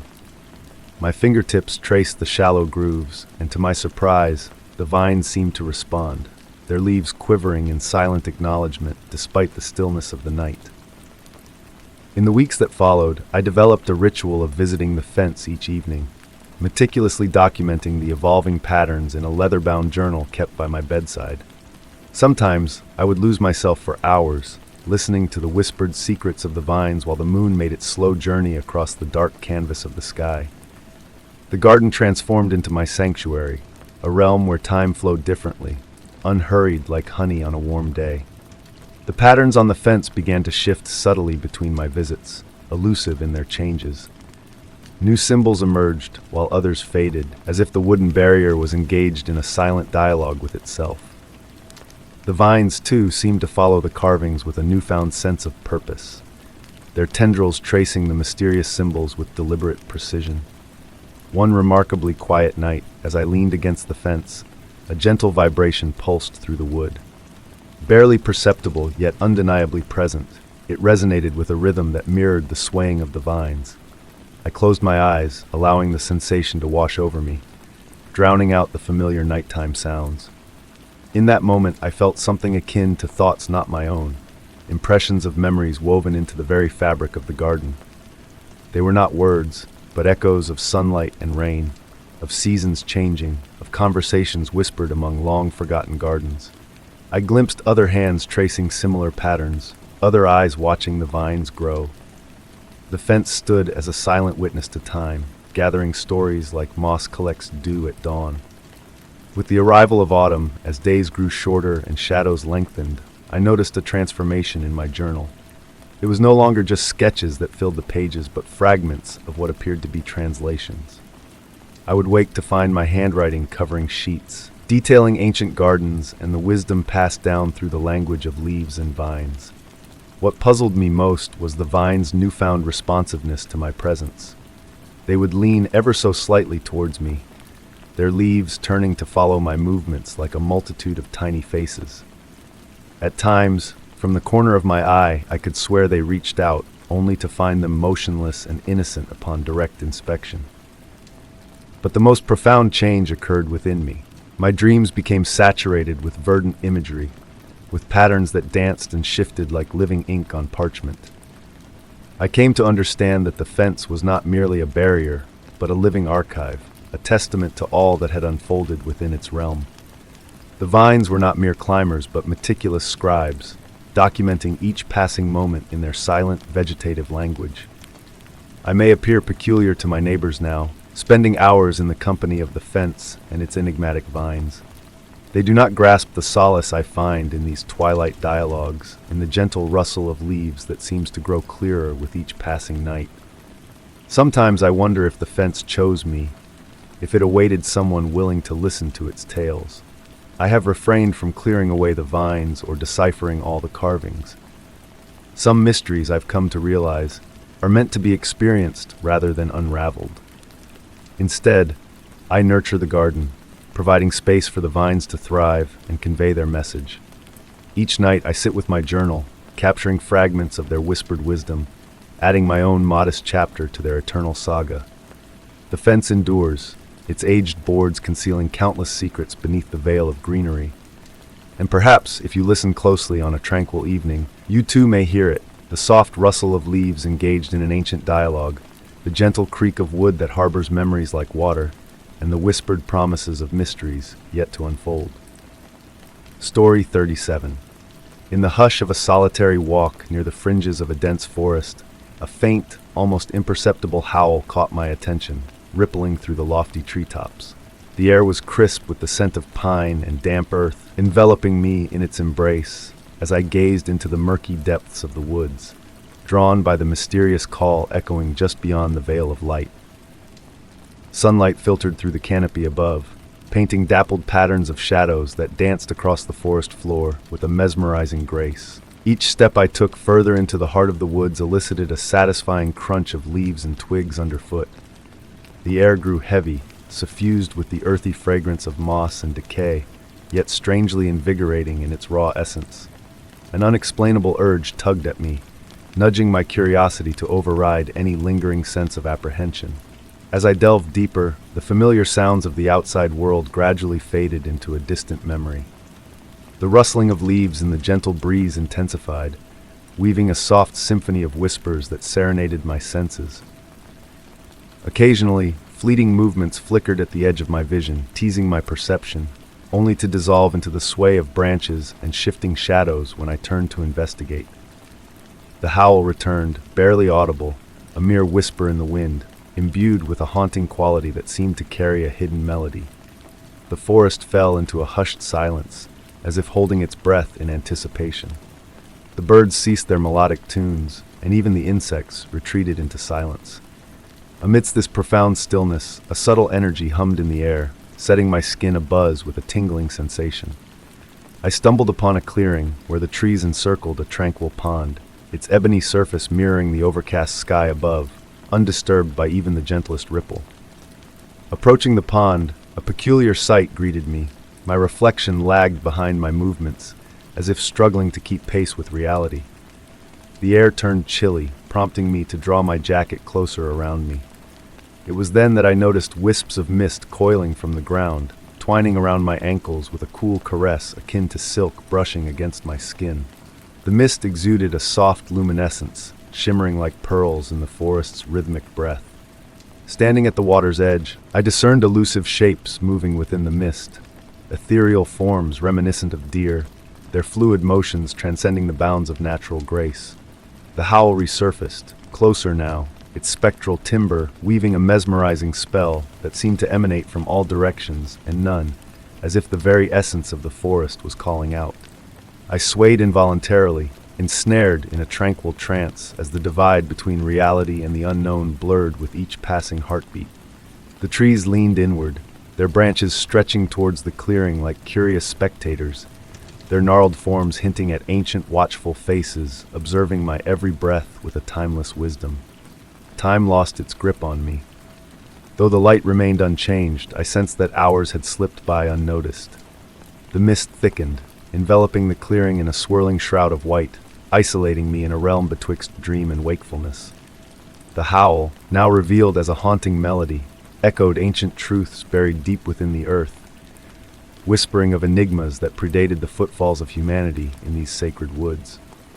Amidst this ethereal realm, a presence stirred behind me, carrying the fragrance of wild blooms and early morning frost on its breath. Every instinct urged me to turn, to confront the enigma that lingered, yet my body remained rooted in place. Perhaps it was fear that anchored me, or a tacit acknowledgement that some mysteries are best left veiled in shadow. The presence drew nearer, enveloping me in a profound serenity that resonated through the forest, its primordial voices murmuring in forgotten tongues. In that suspended moment, I grasped the rarity of my encounter, a glimpse into a realm where the veil between the known and the arcane had grown thin. I never did pivot to face the unseen. Instead, I closed my eyes and surrendered to the forest's ancient hymn, letting it wash over me in a tide of tranquility. When I reopened my eyes, the mist had dissipated, leaving the clearing bathed in mundane light once more.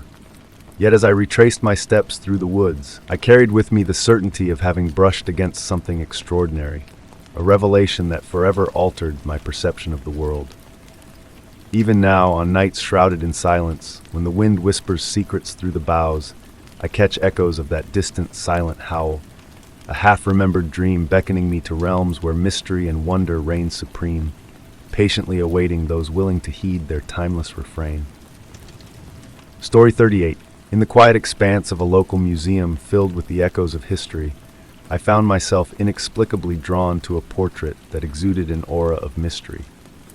Amongst the stoic faces of a Victorian family captured in oils, there lurked a shadowy figure in the background, barely discernible yet undeniably present.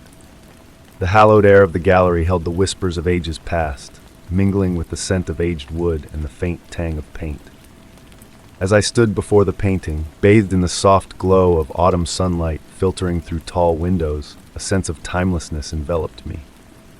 The polished floors gleamed with a silent invitation, beckoning me to unravel the enigma of the hidden figure. It seemed to shift within its ethereal confines, a mere suggestion of form amidst the static elegance of the family portrait. The more I gazed upon it, the more convinced I became that this elusive detail was a clandestine addition, a secret waiting to be unveiled. Each brushstroke seemed to whisper a tale untold, a story woven into the fabric of the canvas long after the original artist's hand had stilled. Time itself seemed to ebb and flow as I stood entranced, my breath mingling with the cool museum air. The figure in the background held me in its silent gaze, a silent sentinel guarding a realm of secrets unknown to all but a chosen few. A soft voice startled me from my reverie, and I turned to meet the gaze of the curator, a guardian of the museum's treasures. Her silver hair gleamed in the subdued light, and her eyes held a glint of knowing as she spoke of the portrait's mysterious history. The tale she spun wove a tapestry of intrigue, of an artist vanished, of a family unaware of the figure that haunted their likeness. Visitors throughout the years had glimpsed varied forms in the shadowy presence, each seeing a different facet of the enigmatic figure that seemed to watch them with unseen eyes. As the curator's words faded into the air, a subtle shift in the gallery's atmosphere hinted at unseen forces at play. The painting itself seemed to stir, the hidden figure drawing closer to the family within the frame, a silent witness to the unfolding drama of the living world. With a gentle touch, the curator bid me farewell, hinting at the painting's affinity for certain souls, for those attuned to its mysteries. As I left the gallery, a reflection in the painting's glass momentarily revealed the hidden figure standing behind my own form, a spectral presence bridging the gap between realms. That night, as I drifted into slumber, visions of painted figures and whispered secrets danced through my mind. The painting's siren call beckoned me back to its silent domain, where time stood still and the boundary between reality and art blurred into a realm of infinite possibility. In the days that followed, I returned to the museum, a silent observer of the shifting tableau before me. The hidden figure remained a constant, a silent guardian of secrets untold, revealing glimpses of its true nature only to those willing to see beyond the surface. And so, the portrait still hangs, a beacon of intrigue in a world of fleeting moments. As the light shifts and shadows dance, I find myself drawn back time and again, wondering if the figure in the background is watching me as closely as I watch it, our gazes locked in a dance of eternal curiosity across the divide of art and reality. Story 39. In the dusty hallways of a time-worn estate, I stumbled upon a faded tapestry hanging loosely on a stone wall. With a gentle nudge, I uncovered a concealed door nestled within the ancient masonry. The air was cool and earthy, carrying the scent of aged stone mingled with the faint perfume of wilted roses. Hesitantly, I pushed open the door and crossed the threshold into a hidden chamber, a place brimming with the promise of long-guarded secrets. Moonlight filtered through a slender window, casting shimmering silver patterns across the weathered wooden floor. The room, though smaller than envisioned, exuded an aura of mystery, measuring a mere 15 feet square. Shelves adorned 3 walls from floor to ceiling, each cradling an assortment of enigmatic objects. Crystal bottles filled with vibrant liquids, leather-bound tomes devoid of titles, and intricately carved wooden boxes veiled in shadows. The air within felt dense, as though time itself moved languidly in this forgotten sanctuary. A stately grandfather clock stood sentinel in a corner, its pendulum frozen, its hands forever pointing to midnight. A gentle breeze whispered through unseen crevices, creating a melodic murmur that harmonized with my own breath. Drawn to a softly glowing bottle on a shelf, I reached out to touch its warm glass, only to glimpse a reflection of foreign eyes gazing back at me. Eyes brimming with age-old wisdom and kindness, harboring untold secrets. Setting the bottle down, the mysterious eyes dissolved like mist at dawn. Among the volumes on the shelves, one book stood out, its spine shimmering with silver threads that caught the moon's radiance. Upon opening it, I found blank pages that, beneath my touch, revealed faint indentations as if penned with invisible ink. The paper felt like silk beneath my fingertips, whispering of untold tales waiting to be unveiled. A dusty music box sat atop a table at the room's center, its surface marked by a perfect circular trace, as if an unseen hand had recently caressed its form. Instead of music, faint whispers emanated from within, speaking in a language that danced at the edge of comprehension, merging with the symphony of my own thoughts. Every object I encountered posed more questions than answers. A mirror on the wall reflected a distorted image of the room, showcasing shelves arranged in patterns unknown to reality. The moonlight in the reflection painted shifting shadows, occasionally revealing fleeting movements at the periphery of vision, though I stood alone in the room's embrace. Time lost its grasp within those walls, stretching thin like gossamer. Minutes felt like hours, hours like fleeting moments. The grandfather clock remained silent, a stoic keeper of time's enigma. The air grew warmer, carrying the fragrance of ancient parchment tinged with a sweetness reminiscent of vanilla, or perhaps the memory of it. Behind a stack of journals, I discovered a plain wooden chest, devoid of adornment, absorbing the moonlight as if hungering for its luminescence. Upon touching it, a gentle vibration akin to a feline purr resonated through me, accompanied by a warmth that spread from my fingertips.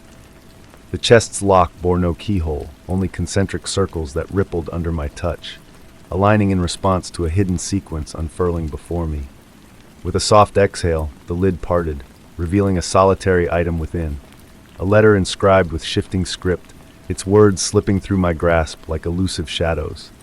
Addressed to the one who finds this room, the letter's content eluded comprehension, leaving behind a profound sensation of connection to a vast, inscrutable realm intertwined with personal revelations.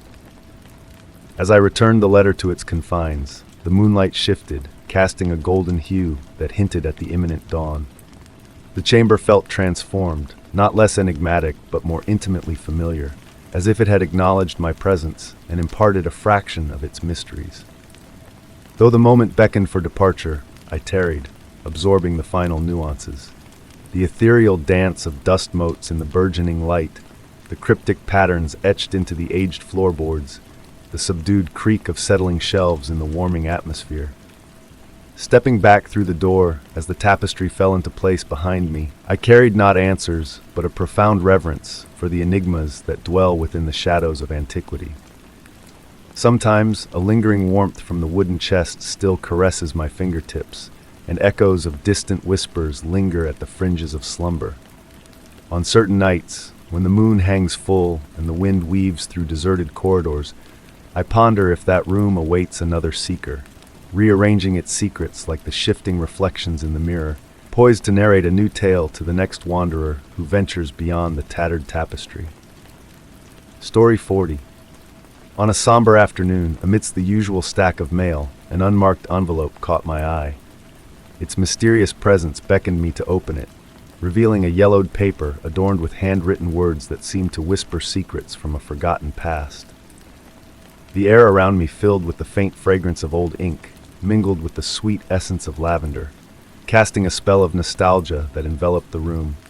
As raindrops tapped gently against the window, a comforting symphony emerged, syncing with the rhythm of my own heartbeat. Beneath the soft glow of my reading lamp, the letter's elegant script danced, drawing me into its enigmatic tale. "My dearest friend," it began, invoking memories of a summer house that existed only in the depths of my mind. Despite my conscious lack of recollection, the words painted vivid images of sunlight on my skin and the serene melody of waves caressing a distant shore.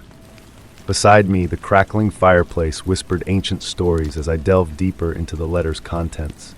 Each sentence acted as a key, unlocking chambers of my mind that felt both alien and intimately known. I could almost taste the salt in the air, feel the cool touch of wooden floorboards beneath my feet, and hear the gentle flutter of curtains in a breeze.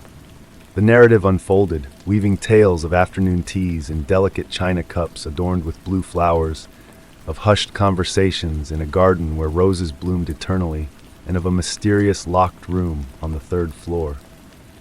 With every detail revealed, the phantom memories grew stronger, more tangible, despite my certainty that they were not my own. As my cat nestled in my lap, her purrs grounding me in the present, I turned to the second page. The handwriting remained steady, portraying scenes of misty gardens in the early dawn, shadows dancing by candlelight, and the haunting echo of piano music in empty rooms. The familiar creak of my home's wooden floors seemed to echo the letter's descriptions, blurring the lines between reality and illusion. The scent of lavender intensified, permeating the room with a haunting familiarity that transcended the boundaries of time. The writer spoke of shared secrets, unspoken promises, and a locket bearing a photograph of two unknown women before a grand estate. Though my neck was bare, the phantom weight of that locket lingered, a ghostly reminder of a life I had never lived. Outside, the rain whispered cryptic messages, blending with the letter's tales of rainy days spent in a library where books shifted titles unseen. With each turn of the page, the ink seemed to fade, as if the words themselves were slipping into the realm of memory. The letter recounted a pivotal choice, a ritual beneath a moon casting surreal shadows, hinting at a reality beyond comprehension. In its poignant conclusion, the letter urged me to reconsider the nature of memory, to embrace the fluidity of our perceived truths. Signed with a cryptic initial that eluded my grasp, the epistle folded back into its worn creases, leaving me to contemplate the reflection in the window's glass. For a fleeting moment, a stranger's gaze met mine, a face familiar yet foreign, peering back from the depths of the unknown. The rain subsided, the scent of lavender waning, as I carefully tucked the letter away, knowing that my perception of reality had forever shifted. Drifting into slumber in my cherished armchair, the distant melodies of waves and piano music serenaded me, as the phantom weight of an imaginary locket lingered against my skin, whispering of stories untold. Story 41. As I sifted through the forgotten treasures in my attic, my fingers brushed against a weathered album, its pages holding secrets of days long past. Nestled within its worn embrace was a faded photograph, its colors muted by time, yet still vibrant in their own mysterious way. The scene captured within its frame whispered of a bygone era, where elegance and grace danced hand in hand. With a gentle touch, I lifted the photograph from its resting place, and as my eyes traced the figures frozen in time, a subtle shift seemed to ripple through the image. The air around me filled with the soft perfume of old roses and yellowed parchment, weaving a tapestry of nostalgia that enveloped the room in a comforting embrace. Settling into the embrace of an ancient rocking chair, the aged wood creaked beneath me, a lullaby of relaxation that lulled my senses into a peaceful reverie. My gaze lingered on the faces captured in the photograph, ladies in flowing gowns and gentlemen in tailored suits, their smiles holding untold stories within their depths. In the distance, the dying light of the day filtered through the dusty attic window, casting a warm golden hue upon the wooden floorboards, painting the room in a soft glow of reminiscence. And there, amidst the captured joy of a garden party from another time, a figure stood apart, a woman in a pearl-white dress, with a gaze that seemed to pierce through the veil of time itself. Her presence in the photograph beckoned me closer, her enigmatic expression a silent invitation to unravel the threads of a long-forgotten tale. And as I studied her form, a chill whispered through the attic, the scent of roses growing stronger, wrapping me in a cocoon of intrigue and wonder. With a hesitant breath, I closed my eyes, allowing the stillness of the attic to seep into my very being. When I opened them once more, a subtle shift had occurred. The light in the photograph danced with a newfound radiance. The woman in the pearl-white dress moving with a grace that defied the constraints of the frozen moment. Entranced by the scene unfolding before me, the world around me began to meld and shift, the creaking of the rocking chair harmonizing with a distant melody, a waltz from a forgotten gramophone. The scent of roses intertwined with the aroma of Earl Grey tea and the sweet temptation of freshly baked pastries, a symphony of senses that transported me to a realm where time held no dominion. With each passing moment, the boundaries between past and present blurred, the figures in the photograph breathing with a life all their own. The woman in the pearl-white dress emerged as the focal point, her features etched with a haunting familiarity, her pendant capturing the light in a mesmerizing display of ethereal beauty. As the temperature in the attic dipped, I pulled my sweater tighter around me, the shadows lengthening and deepening. Yet the photograph retained its subtle luminescence, revealing hidden intricacies with each passing heartbeat. A teacup poised on a table, a butterfly suspended in flight, the details whispered of a world suspended in time, a world on the cusp of revealing its secrets. Lost in the trance of the photograph, I swayed gently in the rocking chair, the woman's gaze meeting mine across the expanse of years, a silent communion passing between us. Her pendant winked in the shifting light, a connection to a past I had only glimpsed in fleeting memories. As evening descended outside the attic window, the photograph began to fade back into its original state, the figures frozen once more, the music of the past drifting away like a wistful sigh. Yet the scent of roses lingered, mingling with the musty perfume of the attic, a reminder of the mysteries that lay just beyond reach. Returning the photograph to its rightful place in the album, I descended the attic stairs, the weight of my grandmother's pendant resting against my heart, a silent echo of a story untold. In the quiet of the evening, the ghostly strains of a waltz whispered through the shadows, a reminder of the delicate dance between memory and reality. Some secrets, I realized, are best left veiled in the mists of time, their whispers echoing through the corridors of memory, waiting to be unraveled by a willing heart. The woman in the pearl-white dress had shared her enigma with me, a gift of mystery that transcended the boundaries of time and space.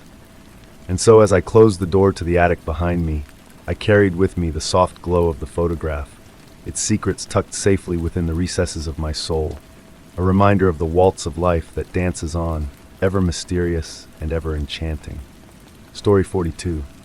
In the hushed embrace of midnight, as I rested in bed, a stray echo reached me, a voice both known and achingly distant.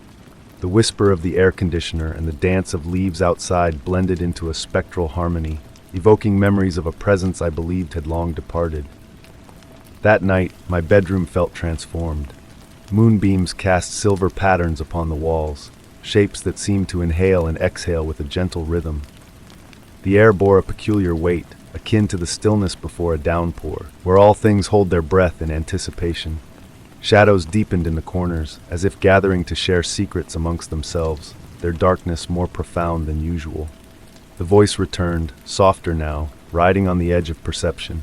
It carried a melody reminiscent of wind chimes in a soft breeze, sorrowful yet soothing. Rising slowly, my blanket slid away silently, revealing the cool, solid touch of the wooden floor beneath my feet, anchoring me in the realm of the tangible as my thoughts drifted towards the inexplicable. Moving through the house at night had always been a familiar ritual of muscle memory and cautious steps, but this night each room exuded an unfamiliar aura. The hallway stretched out before me, its walls seeming to absorb the dim light rather than reflect it. Family photographs observed my passage with distant gazes, their once familiar faces now seeming more remote than ever. The voice guided me towards my study, where books lined the walls in orderly rows, their spines a tapestry of muted colors in the darkness. My old reading chair sat unoccupied, yet an air of anticipation lingered around it, as though it had just been vacated. The leather retained a lingering warmth, while beside it, my grandmother's antique table lamp cast an amber glow that pulsed ever so subtly with each phantom murmur. Something peculiar caught my eye among my collection of vinyl records. One album stood slightly apart, its sleeve showing signs of frequent handling. I couldn't recall the last time I had touched it, yet there it stood, a patient messenger awaiting my attention. The dust cover of the record player was raised, a detail I was certain I had corrected the evening before. As if guided by an unseen force, my hands lifted the record from its sleeve. The vinyl surface caught the light from the lamp, forming concentric circles of reflection that spiraled towards the center like a mesmerizing invitation. Placing it on the turntable, the needle found its groove without my intervention, and music began to play. Not the orchestral piece I had anticipated, but the sound of rain on a tin roof, mingling with distant piano notes that seemed to emerge from the depths of memory itself. Amidst these sounds, the voice interwove, more distinct now, uttering words that felt like shards of a conversation from a dream. It spoke of summer evenings spent on a porch swing, of vows exchanged beneath starlit skies, and of time slipping away like sand through gentle fingers. The antique clock, once my grandmother's, ticked steadily in the corner, its brass pendulum marking time, each swing stretching into an eternity. It reminisced of her, evoking memories of evenings spent listening to her tales, her hands deft in needlework, bathed in the warm glow of the same lamp. Did she know of this voice? Had she left me a message only now unfolding? The room's temperature shifted subtly, creating eddies of air that caused the lamp's light to flicker. Shadows assumed different shades of darkness, revealing intricate patterns akin to the lace doilies my grandmother crafted, patterns hinting at concealed meanings. Sinking into my reading chair, its familiar embrace enveloped me as the voice continued its spectral soliloquy. Its words adopted a cadence that synchronized with the clock's pendulum, weaving a hypnotic tapestry of memory and enigma. Tracing patterns on the chair's worn armrests, my fingers followed the grooves etched by years of similar gestures. The bookshelves seemed to breathe in rhythm with the voice, their contents shifting imperceptibly. One book captured my attention, a volume of poetry gifted by my grandmother long ago. Its spine glimmered faintly in the lamplight, and I realized the voice recited verses I had once read to her during her final days. Time flowed fluidly, akin to honey in winter, rich with significance yet elusive to measure. With each passing moment, the voice grew clearer, though its message remained just beyond complete grasp. It spoke of connections transcending time, of love echoing across generations, of memories dwelling in the spaces between heartbeats. As dawn approached, its gray tendrils stretching through my window, the voice began to fade. The record played on silently, the needle tracing its endless loop. The lamp's glow appeared to pulse one final time, and in that instance, I comprehended a profound truth about memory and absence, about how certain voices never truly depart. They simply await the opportune moment to impart their truths. When morning flooded the room in full light, I found myself still in the reading chair, the record player dormant, the lamp extinguished. No traces of my nocturnal encounter remained, except for a solitary book of poetry resting open on the side table, its pages adorned with my grandmother's delicate annotations. Whether reality or reverie, what transpired seemed less significant than the lingering sentiment it evoked, a feeling of connection to something vast and inscrutable, yet intimately known. Though the voice may have dissipated with the night, its echo persisted, a gentle reminder that some mysteries are meant to be felt rather than deciphered, experienced rather than rationalized. And in the tranquil moments that ensued, solace was found in the ambiguity, in the realm between certainty and curiosity, where the most exquisite enigmas found their dwelling place. Story 43. As I sifted through the forgotten relics of time in the attic, a hidden canvas caught my eye, concealed behind a weathered trunk. The painting, left incomplete, depicted a figure in the midst of a mysterious metamorphosis, a dance of light and shadow, with features that stirred a sense of uncanny recognition within me. The air was heavy with the scent of ancient paper and memories long faded. My gaze lingered on the intricate brushstrokes, each telling a silent tale that beckoned me to listen. The portrait exuded an aura of unspoken secrets, as if it held within its unfinished borders a narrative of a past unbeknownst to me. Sinking into an aged wooden chair, I watched as specks of dust pirouetted in the slender rays of light that filtered through the attic window. The canvas seemed to shimmer under the dim glow, its incomplete edges blending into the raw fabric like whispers carried by the wind. The face on the canvas was a paradox, partly present, partly elusive, with some features sharp and defined, while others faded into the realm of obscurity, hinting at a tale left untold. The old house groaned softly, its time-worn bones murmuring ancient lullabies that lulled me into a trance. My fingers traced the weathered frame, feeling the indentations etched by time, each groove a silent witness to the passage of years. There was a magnetic pull in the portrait's eyes, painted with such precision that they seemed to pierce through the confines of the canvas, reaching out to touch something deep within me. As evening descended, a golden light bathed the attic, casting elongated shadows across the wooden floorboards. The air grew cooler, carrying the crisp scent of impending autumn through a crack in the window. In the gathering dusk, I found myself conversing softly with the portrait, as though confiding in an old friend. And in the shifting light, I noticed a curious phenomenon.